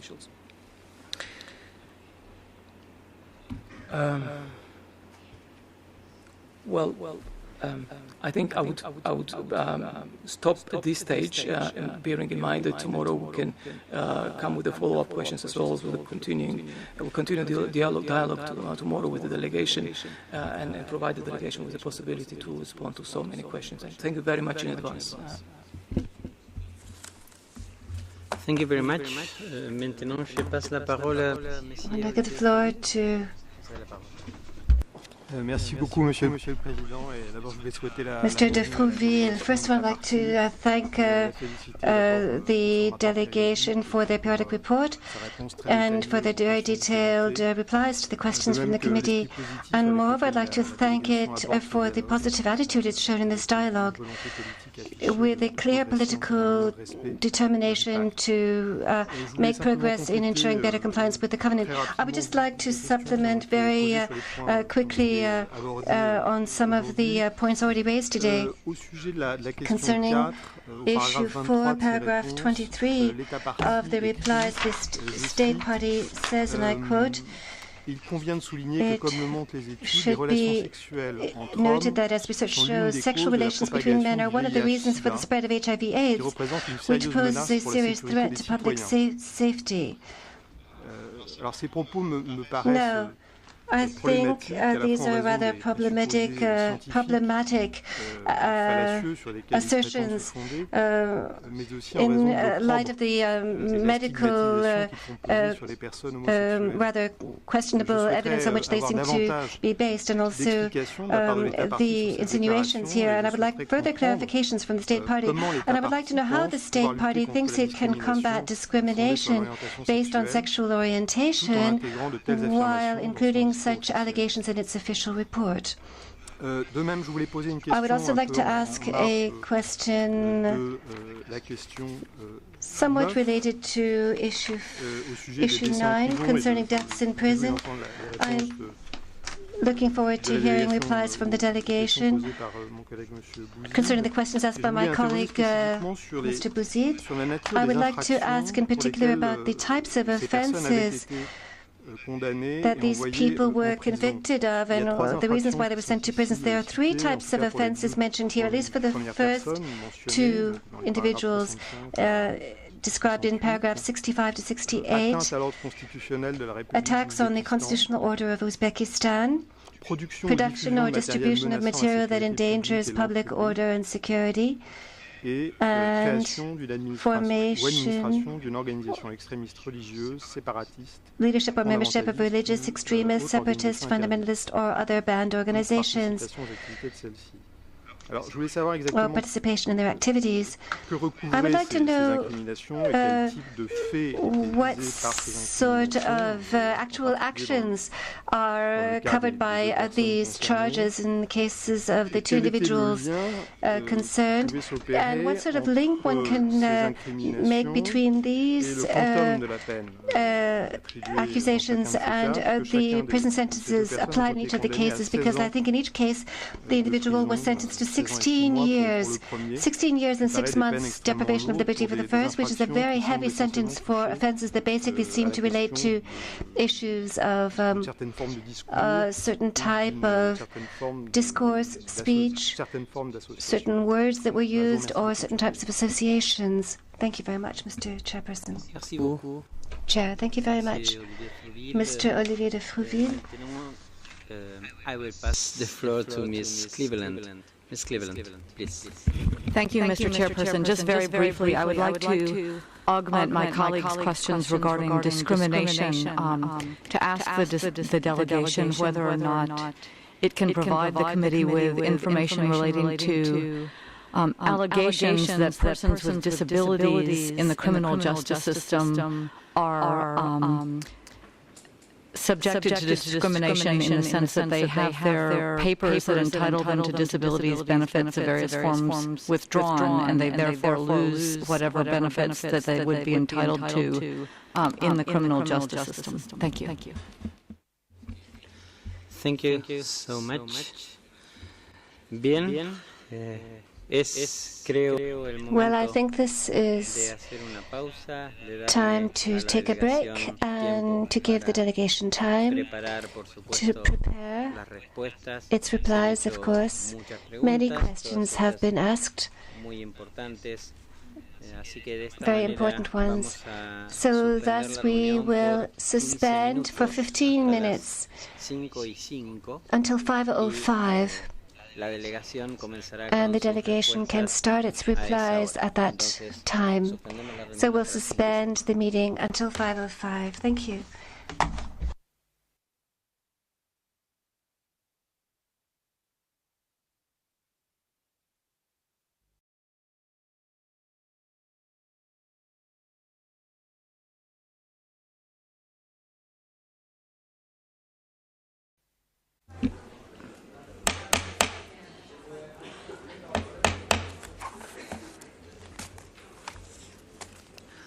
Colleagues,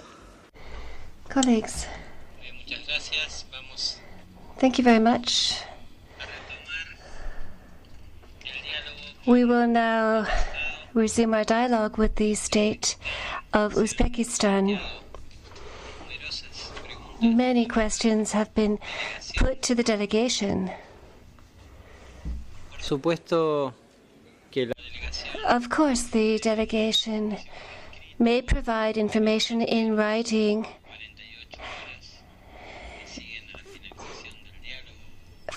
within 48 hours after the end of the dialogue. But of course, it's important for the state to give us as much information as possible at the present stage so that we can have indeed a real exchange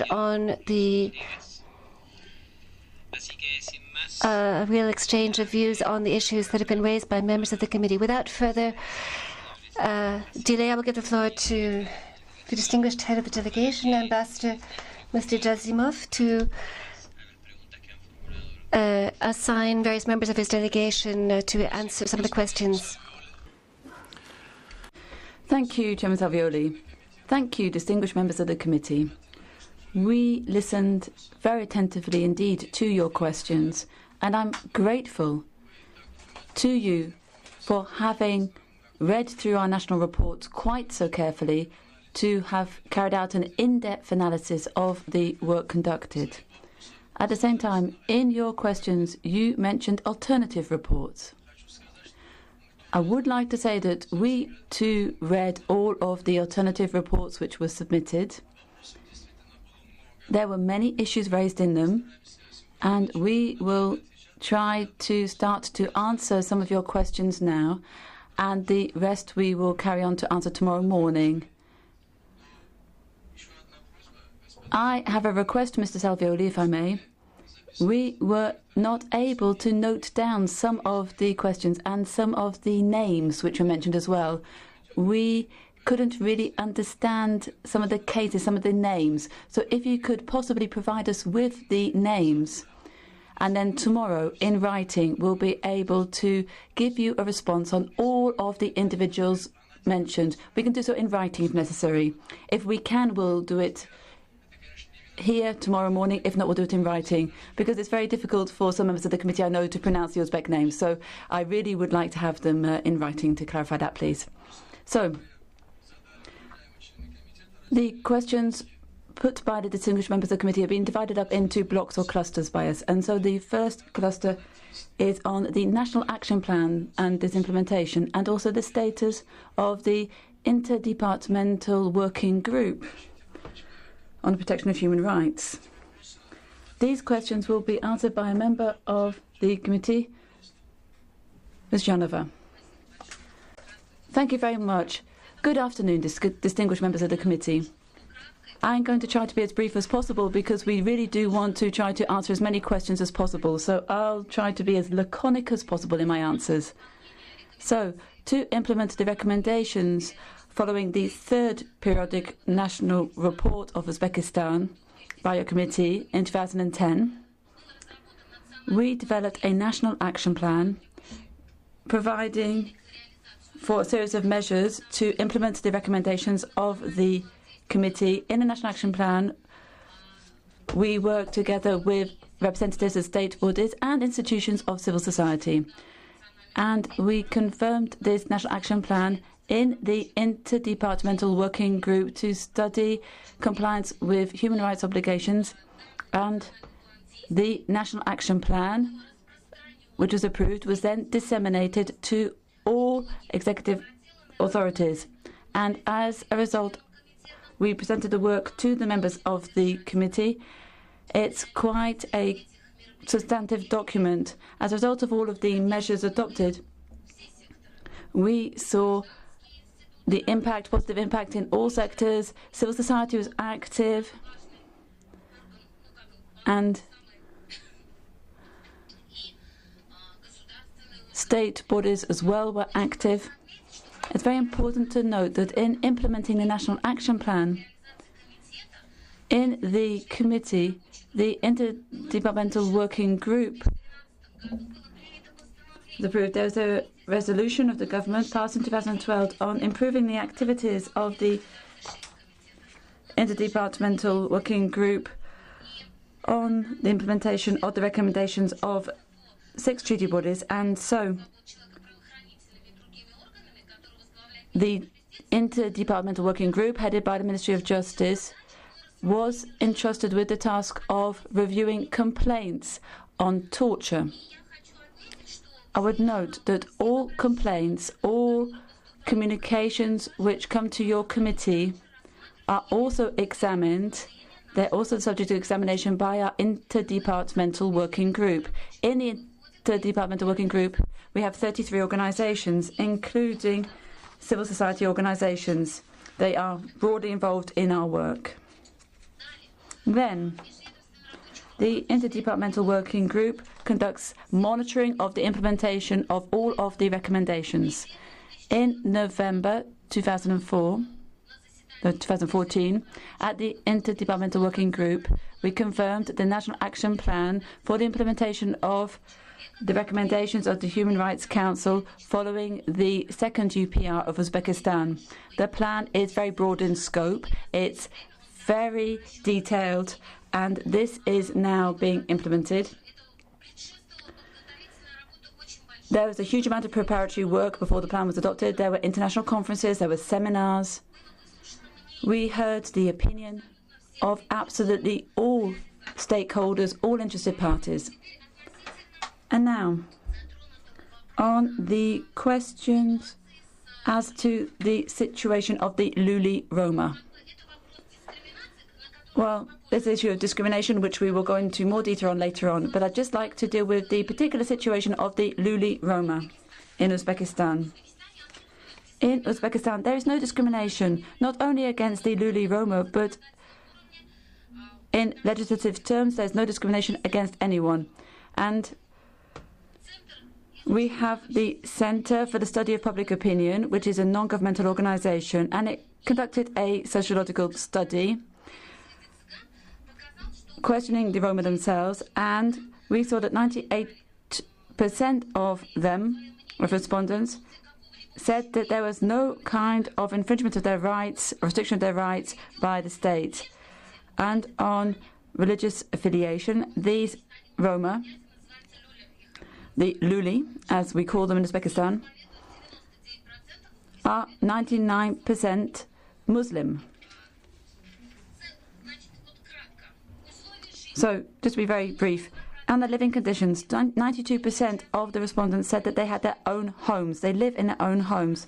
8% said that they live in their own flats.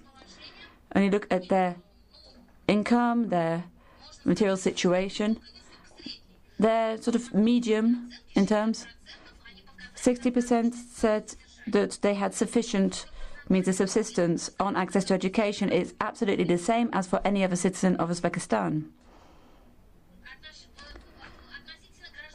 On citizenship, 84% have the status of citizens of Uzbekistan, 16% have residency permits. On education, access to education. Pursuant to the study, 11% have higher education, 20% did not finish middle school.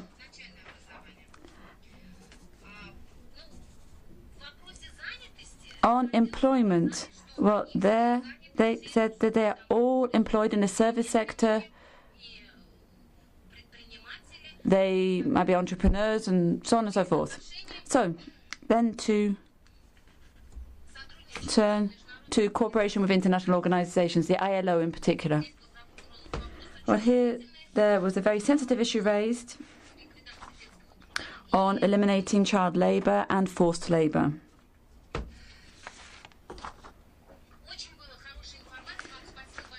There was very good information. Thank you very much indeed for having learnt about the situation. That Uzbekistan is working very closely indeed with the ILO. Uzbekistan has ratified 13 fundamental conventions of the ILO and is now considering ratifying the remaining conventions. At the 104th session, just recently, Uzbekistan took part in the work of the International Labour Conference on child labour. We saw that our progress has been very positively received by the ILO. On the very close cooperation that we have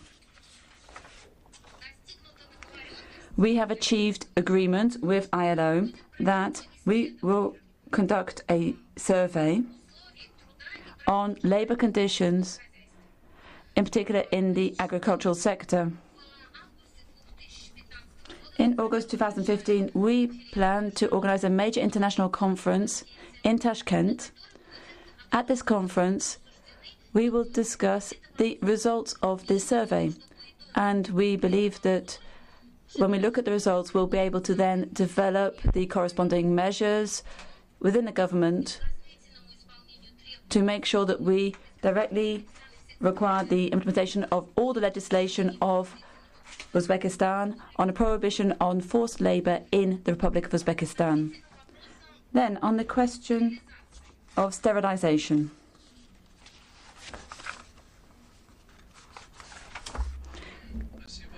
Thank you. I'll just stop you there. Thank you for those answers. Distinguished members of the committee, I would like to add to what my colleague has said and draw your attention to one very important point. As I said in my statement, Uzbekistan has always been committed to promoting and fostering human rights. Given our experience, and I've been working in the Procurator's office for a long time, since independence a great deal has been done. And improving the legislation to bring it into line with international practice and setting up the right mechanisms to ensure respect of human rights has been important. And we have this unique body, this interdepartmental working group under the Ministry of Justice. Is one that you've questioned us about, and thank you for doing so, because it's a unique body which brings together all of the resources, the administrative and legal resources from the state side and from the NGO side. This body is pooling efforts to look at many different issues. We don't necessarily publish reports of the committees, but all of the reports are examined carefully. We'll come back home after this meeting, and your comments, your reports, your observations and recommendations will be considered carefully by this interdepartmental working group. And at the meetings of this group, as has been said, we also examine any complaints or allegations of torture. So we started to adopt that practice. We look at any communications on violations of human rights. In the group, we have the heads of all law enforcement and judicial and other bodies. So I just want to draw your attention to this fact. It really is a unique body which is vital in coordinating, in pooling the efforts of all state bodies in the interest of promoting human rights. So that demonstrates Uzbekistan's great interest in complying with its obligations that it has voluntarily undertaken. Then, I would like to answer the question put by Mr. Buzid on the Andijan events. Thank you very much for the question.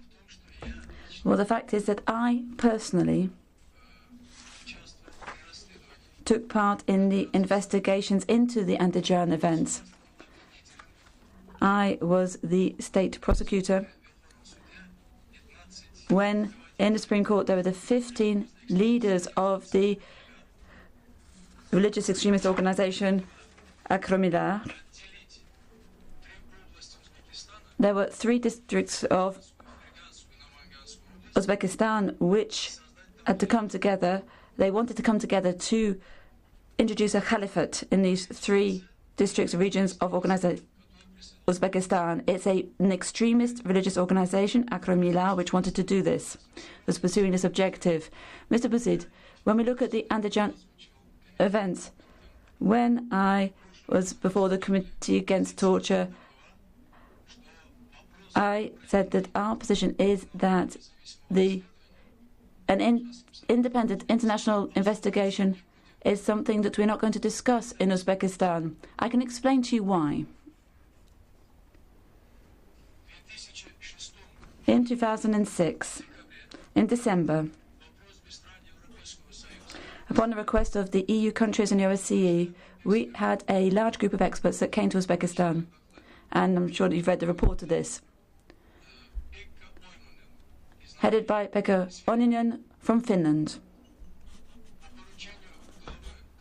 The head of state entrusted me personally with accompanying this group and taking them to Andijan. For this group, we opened all doors possible. All doors were open. We showed them the military base that was attacked, where they stole the weapons. We showed them the prison, where the terrorists attacked, where they freed all of those persons. We have just one prison in Andijan. They freed all of those who were the most serious offenders and gave them weapons. And then they came together in the square in front of the administration offices. Please believe me, I personally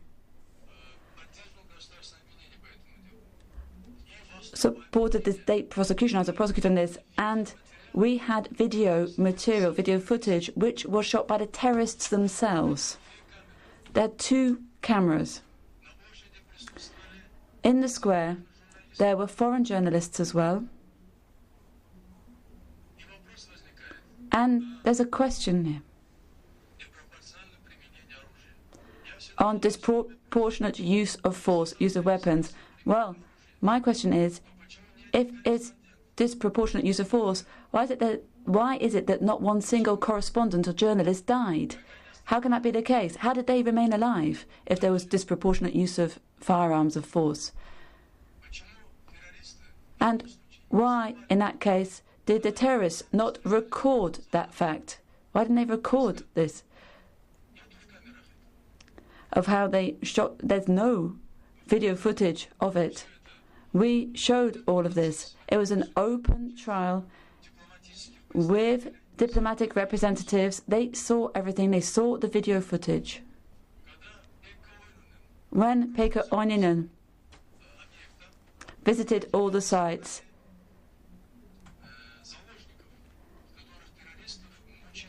We showed him where there were the hostages taken that the terrorists had tortured. I asked him to meet with them, but he walked past them. He did not meet with them. He said he didn't have time. And however, he did manage to find time to meet with everyone in prison accused of the kinds of sentenced crimes. I know this personally because I was personally involved in these matters, in this investigation.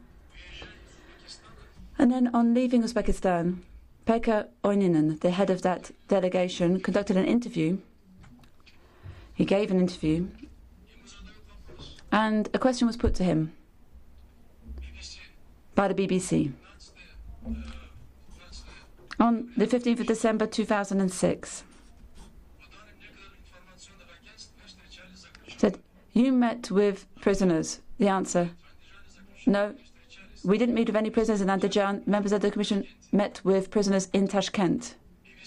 The BBC, what condition were they in? Did members of the Commission have the possibility to meet with them freely? The answer, "Personally, I did not meet with them, but members of the Commission did not detect anything which might particularly concern them. These prisoners did not make any complaints as to their treatment." The BBC, can you say that this was organised by the authorities, this meeting with prisoners? Pekka said, "Well, we just took things as they presented. We took it as a meeting organised upon our request." The BBC, are you satisfied with your meetings in Andijan? Did you receive all of the information you needed in Andijan? Pekka Oininen, yes. But because of the weather conditions, we started our visit to Andijan a bit later on. In that brief time, we managed to visit all of the places linked to the Andijan events. We were in the prison, in the Hokimyat administration, in the square and in the streets where blood was shed. And in a very brief period of time, we visited all of these sites linked to the events. And, of course, we raised many questions and we received answers to all of our questions. So, that was the first commission, the first investigation, but the report apparently did not satisfy the OSCE. And in April 2007, we had a second investigation commission which came, with 9 individuals, headed by a representative of Germany, Mr. Schulze. There were representatives of France, specialists in weapons, criminologists, and we showed them the same things. And I'd like to put a question. What other kind of investigation could we talk about now? What could an international investigation bring? Twice we had investigative commissions which came to visit us. We opened all doors to them. We showed them all the evidence and everything, all the sites. What other kind of investigation could there be? We hear this each and every time. I read out to you the interview with the head of the first investigation commission, Pekka Oininen. So we believe that on the Andijan events, there should be no question of there being an international investigation. We will not discuss this because twice we welcomed investigation commissions of the OSCE. And secondly, confirmation that we are prosecuting all members of the terrorist organization Akromila does not correspond to reality. All members of the group and their families who want to work, nobody is intimidating them. Those who were found guilty have been sentenced and are serving their sentences. And on these terrorists, we demonstrated great humanity. Those who did not cover their hands in blood were freed back in 2005. If you ask me,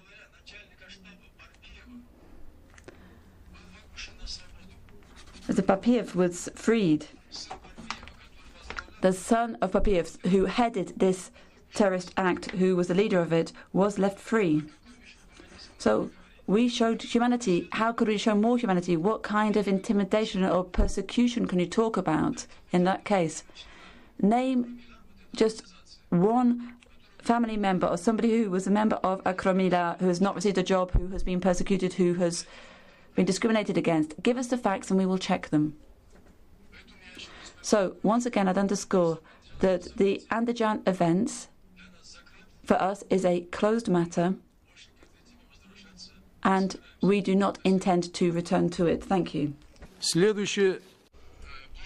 The next cluster of questions has to do with the legal status of the National Human Rights Center and the Ombudsman. Ms. Muratova will answer those questions. Go ahead. Thank you. Distinguished members of the committee, implementing the resolution of the Vienna Declaration and Program of Action, Uzbekistan is one of the first Central Asian republics to do so, established a national center on human rights, which is represented by our Ombudsman and also the National Center of Uzbekistan for Human Rights. As has already been pointed out, the activities of this center are carried out on the basis of provisions approved by the Cabinet of Ministers in 1996. The main directions and the main functions of the center are to develop national plans of action in the area of human rights and freedoms, to prepare national reports on observance of rights in Uzbekistan and presenting them to international organizations, drawing up national programs for the protection of freedoms and human rights, interaction with NGOs in implementing joint projects, carrying out consultative functions for bodies of governmental authority, coordinating activities among state bodies for education, awareness raising, and disseminating materials for the respect of human rights. I would like to point out that the National Center is a state analytical, consultative, interdepartmental, and coordination body. The center is a legal entity headed up by a director appointed to this post by the President of Uzbekistan, and the Vice Director is appointed by the Cabinet of Ministers.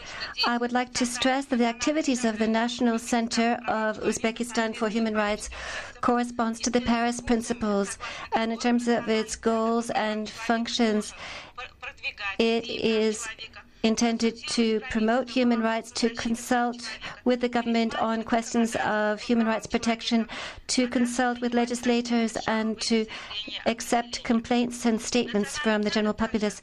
The National Center also carries out activities in receiving communications from citizens and consulting them on ways of upholding their rights. It widely disseminates information in the form of brochures and posters and informational materials, and this includes campaigns using the mass media. I must point out that the state pays particular attention to supporting the activities of national human rights institutions. A striking example of this is the adoption in 2008 of a decree of the government on a whole set of measures for state support to human rights bodies, which promotes an enhancement of the personnel level and the resources available to human rights centers. Also, in 2012, a decree was adopted by the Cabinet of Ministers on strengthening the status of the National Center and giving it material underpinning, and also providing an increase in staff. The Parliament, now, the institution of the Ombudsman was established in 1995. It was one of the first such posts in Central Asian republics, and the main function is to ensure parliamentary monitoring of observance of national legislation by state bodies and officials. So as to carry out this task, the Ombudsman carries out in his activities the following types of activities: listening to citizens and receiving their communications. Secondly, helping to improve legislation in the area of human rights, to bring it into accordance with international standards, carrying out informational, educational activities, and also developing international cooperation. Right now, the Ombudsman institution is a fully fledged member of the European International Association of Ombudsmen and also the Asian Association. Speaking about access by citizens to the Ombudsman's office, I would like to say that complaints that are given to the Ombudsman are not subject to state taxes for 1 month. What way can the Ombudsman react? He can consider these complaints if he is sure that the facts are reliable, and if so, then he can draw up conclusions, and those are then handed on to state bodies to prevent these things from reoccurring and to remedy the situation. The Ombudsman works on the basis of an agreement between the government and NGOs, the Supreme Court, the Ministry of Health, the Ministry of Education, and the Ministry of Justice, and also the Council of Federation of Professional Trade Unions, etc., the Society for Democratic Society, the Committee for Women are all involved. I would like to state, in replying to the question from members of the committee on observing compliance, that the Ombudsman's office pays particular attention to protecting the rights of persons in pre-trial detention and penitentiary institutions. And he proposes changes to legislation which has been in place since 2009.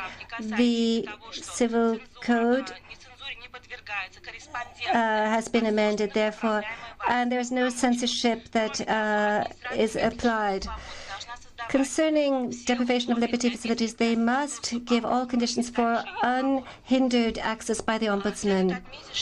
I would like to point out that in 2011, at the initiative of the Ombudsman for Human Rights, when drawing up the law on keeping people under custody for criminal offenses, proposals were put forward to include 2 articles: an article on correspondence for detainees will not be submitted to censorship in places of pretrial detention, and there should be unhindered access for the Ombudsman to these facilities, and also the administrations of pretrial facilities must provide conditions for a talk between detainees and others without anyone being able to hear, confidential talks, in other words.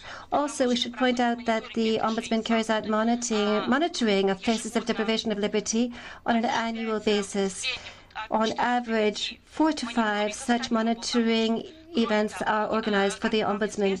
Also, as you know, in the country we have also established regional representatives of the Ombudsman. They carry out their activities in all of the oblasts, and the regional representatives are also obliged to carry out monitoring of prisons in accordance with agreements between the Ministry of the Interior. In the system of penitentiary prisons, we have established special boxes where convicts can place their correspondence, and the collection of this correspondence is carried out by these regional representatives. I will answer if there are any further questions. Thank you. Distinguished members, I would like to add something. I am from the prison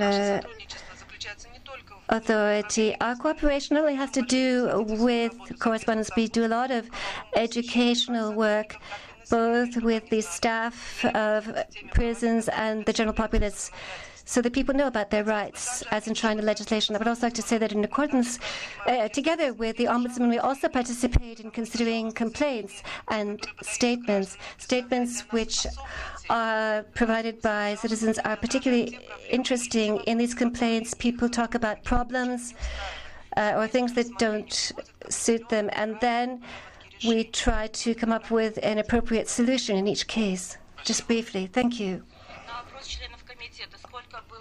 Concerning the question of how many complaints have come in from people in places of deprivation of liberty, I would like to say that in 2014, the Ombudsman for Human Rights considered 112 complaints from people in prisons, 14 from women and 97 from men who were serving sentences in correctional facilities.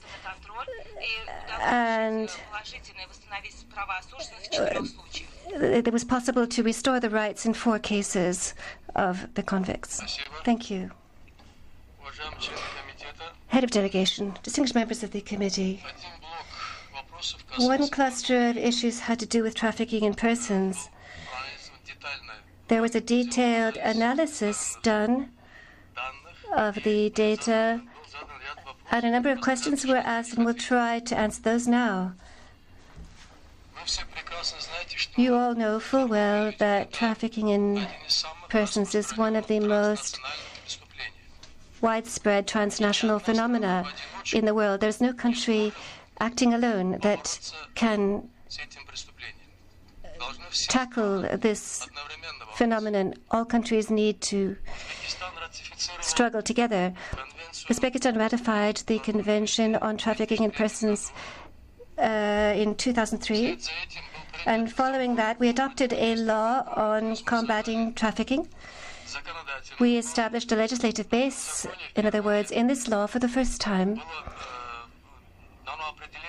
a definition was given of trafficking in persons, and also particular bodies were specified which were appointed to or which were entrusted with the task of combating trafficking in persons. I would like to say that, of course, we have all respect for the work of our human rights defenders who presented alternative reports. I, frankly speaking, was a bit surprised when I read through them because I have been dealing with these issues for many years. That is, grappling with human trafficking. When human rights defenders say that Uzbekistan is virtually an open field for human trafficking, how can one say such a thing when in the country there is a daily effort being made to combat these very phenomena? As you yourselves pointed out, we have established an interdepartmental working group on the basis of a decree by the president, headed up by the general prosecutor, who is my superior, and all state bodies that are at all affected by trafficking persons are involved. This includes the National Human Rights Center, the Ombudsman, and other NGOs and civil society organizations on a monthly basis. Every month, we hear reports at the meetings of this working group from heads of administrations of local authorities on the work that has been done in their particular region on this front. And in addition,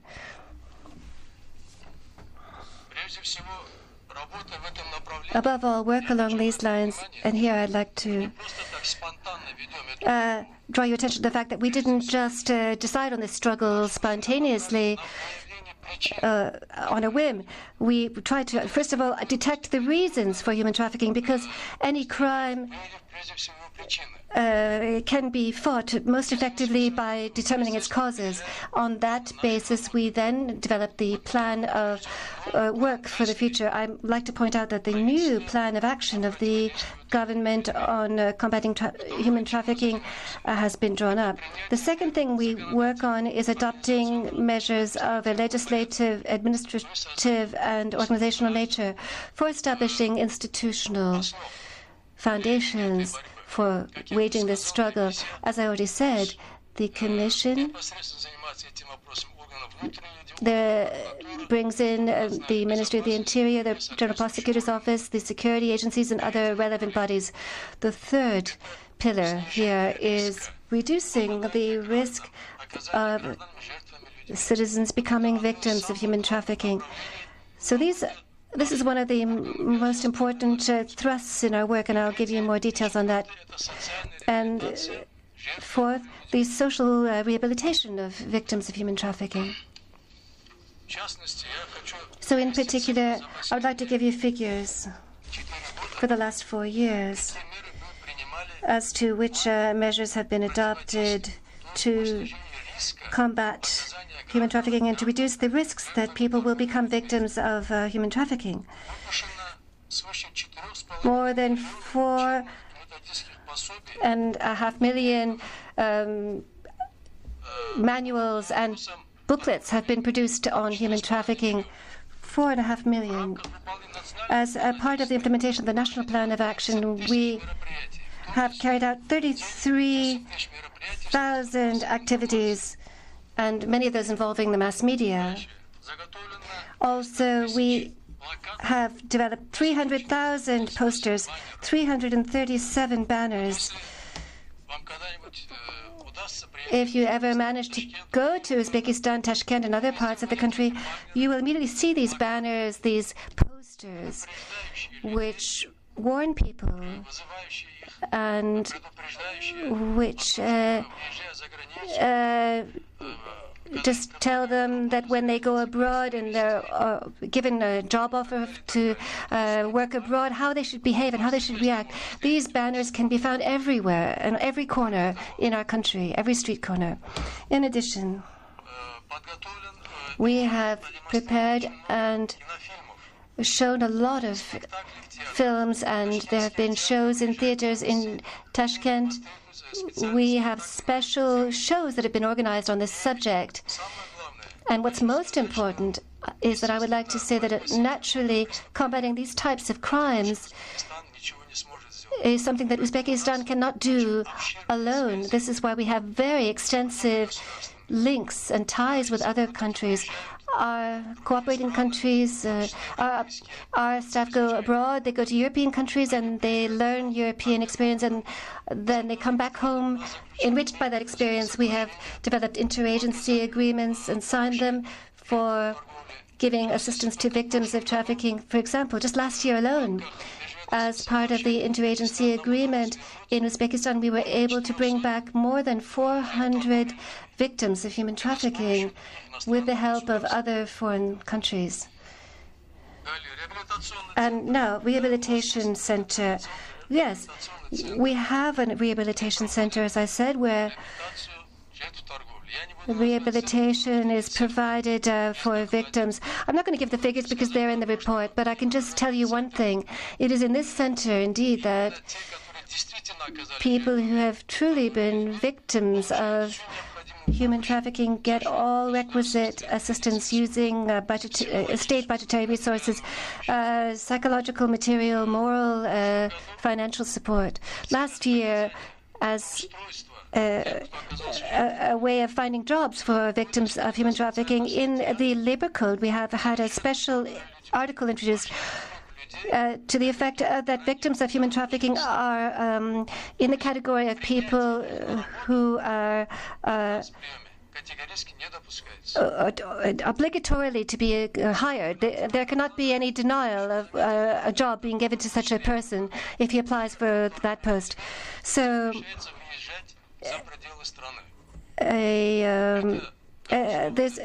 there has been an allegation that victims of human trafficking are not allowed to leave the country. This is a brazen untruth. No one has ever been in this situation. We simply restore their lives to them. They reestablish them in society, and then it's their right whether they want to stay home or go abroad. If they want to go abroad, please go ahead. But there are no bans on the movement of these former victims of human trafficking. As for statistical data, over the last 2.5 years, in the report for 2013-2014, we don't have data. So just for your information, on Article 135, we have had in 2013 537 persons who were held liable, and some 600 in 2014. These are people who were held liable for carrying out these crimes. So, distinguished members of the committee, I would like to draw your attention to another interesting fact.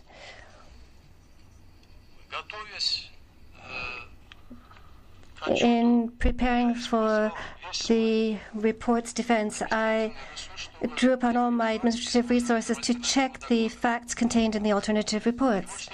And this is what I would like to say. Not all of the facts put forward in the alternative reports are a true reflection of reality. I'll just give you an example. For one thing, we're criticized for our country being open to human trafficking, that we're not taking any measures to prevent it. And then on the other hand, I'm not going to say who, but then they say that the people that we have held liable for these acts are in fact human rights defenders, and we're criticized for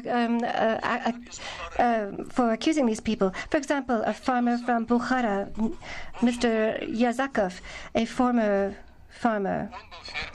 He was a farmer. He had about 50 hectares of land. But in 2014, he got in a league with somebody named Karimov, and he sold this woman to his acquaintance, and for 2 days she was kept in the house, and she was forced to engage in sexual relations with men. For this, he was convicted. In the report, it says that he was illegally convicted, and that the farmer was in fact standing up for human rights, and that's why he was convicted. Well, how can anyone talk about this when Ms. Karimova's rights were infringed upon?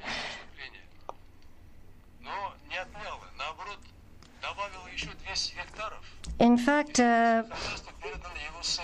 the farmer got his land extended, his property was expanded, and he was able to hand over some of that land to his son. So he was not in any way persecuted. I think that that just is one example of the way in which the facts put forward in the alternative report do not stand up to scrutiny. I could go on, but there's no need. Now, considering the work of the prosecutor's office to combat trafficking in persons, I can say that in our country we are doing a huge amount of work here. Of course, there are problems, there are shortcomings. We have a problem that our borders are open, that basically women are being taken out of the country for sexual exploitation, and this is being done illegally by illegal channels to neighboring countries. Uzbekistan is basically a donor when it comes to human trafficking. No one brings in these human slaves to our country. No human trafficked persons are brought into our country, but rather our people are being taken abroad. At the summit of all of this effort is the General Prosecutor's Office, and the entire legal system is working to ensure that we live up to the international obligations we've taken upon ourselves. Thank you. We have a little bit more time, I believe, so if I may, Chairman.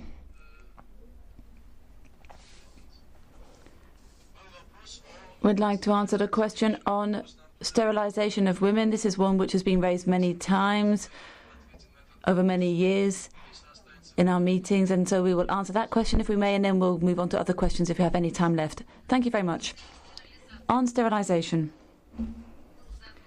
There's a question put on sterilization, and it's quite rightly underscored as an issue, so thank you very much that you raised the fact that we have conducted a major state program on this to improve reproductive health of women.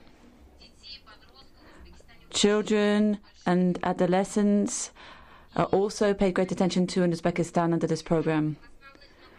One of the core points of our state policy here is to ensure equal broad-scale access to medical care. We conducted a survey on the use of contraceptives because voluntary surgical contraception, which is sterilization, is also one way to ensure that unwanted pregnancies do not occur. So we conducted the survey, and when we looked at women's awareness of using contraceptives, we saw that 71% of women in Uzbekistan do use contraceptive means. 49% use a spiral, an intrauterine device. Then we see that condoms are used by 19% of the rural population and 30% of the urban population. And then oral contraceptives, we have 10% in rural areas, 19% in the urban areas. And then on sterilisation, voluntary surgical contraception, we saw that it was 6% both in urban and rural areas. And also there's injections, contraceptive injections, which are used by 3% in rural populations and 6% in urban populations. I would note that voluntary surgical contraception is used widely around the world. It is a method used in the United States of America, in Austria, in India, in Indonesia, Turkey, and other countries as well. And it is conducted only when it is seen in medical terms that it is absolutely vital to avoid another pregnancy and that there is no other way which would be effective in ensuring there will be no unwanted pregnancy, and only with the consent of the woman concerned and the spouse of the woman concerned. It has to be written consent. There is a form for this. Sterilisation was linked to the fact of Ms. Tajubayeva, that she was forced to be sterilised. I would note here that these cases raised in the alternative report, in one of the alternative reports, well, in the period before she was in a place of deprivation of liberty, well, why would she have to be sterilised? She was in a all-female detention facility. But she had to undergo surgical procedure. It was upon doctors' orders. It was the health services, the civil medical services, which issued a diagnosis and said that she had to have an urgent operation to preserve her health, to make sure that she could survive. So she had the operation, and now, fortunately, she is in good health. But now, apparently, we read that she was forcibly sterilised. Should also note that the legislation has the right of citizens to address the courts if they have any violation of their rights, but nobody has used it up until today. Nobody has complained or addressed the courts on the fact that they were forcibly sterilised. There's no single case. No courts have examined any such cases. There's not been any registrations of such cases in the prosecutors' offices. Thank you. Thank you. Distinguished members of the committee, I would like to add on the issue of sterilisation, as has already been said by my colleague, that it is really a fabricated issue.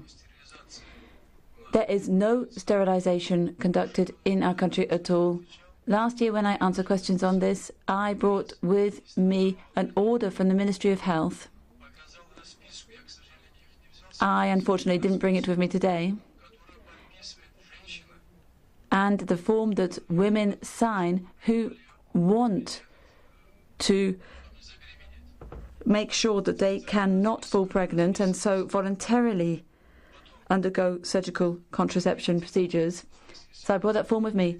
And the mentality in Uzbek families is changing. Before, it was normal to have 5, 6, 7 children, but gradually people are changing and people don't necessarily want so many children. Tomorrow I'll bring the figures of women who have used this method. There's only very small numbers, just a very small percentage of women who resort to this. But if you look at the situation in rural areas, you see how many children women have in the rural areas. So I don't know why this question is constantly put to us. There's no facts backing it up. There's no issue here. On sterilisation of Najubayeva, last time we were told that her womb was removed in prison, while she was in prison. This time we're told that she was sterilised. And questions put on that. Well, I don't really know what to answer to that.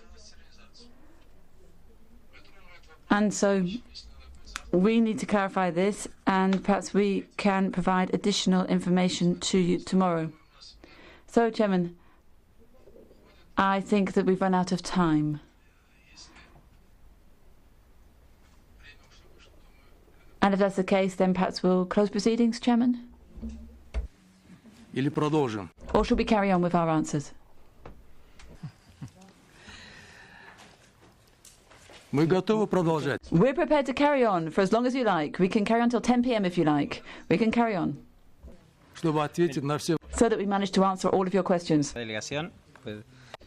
Head of delegation, I'm sure that the committee would be happy to continue listening to you the entire night through, but the problem is that the interpretation services have limited work hours and we have to comply with those, so therefore we have to finish at 6 p.m. sharp.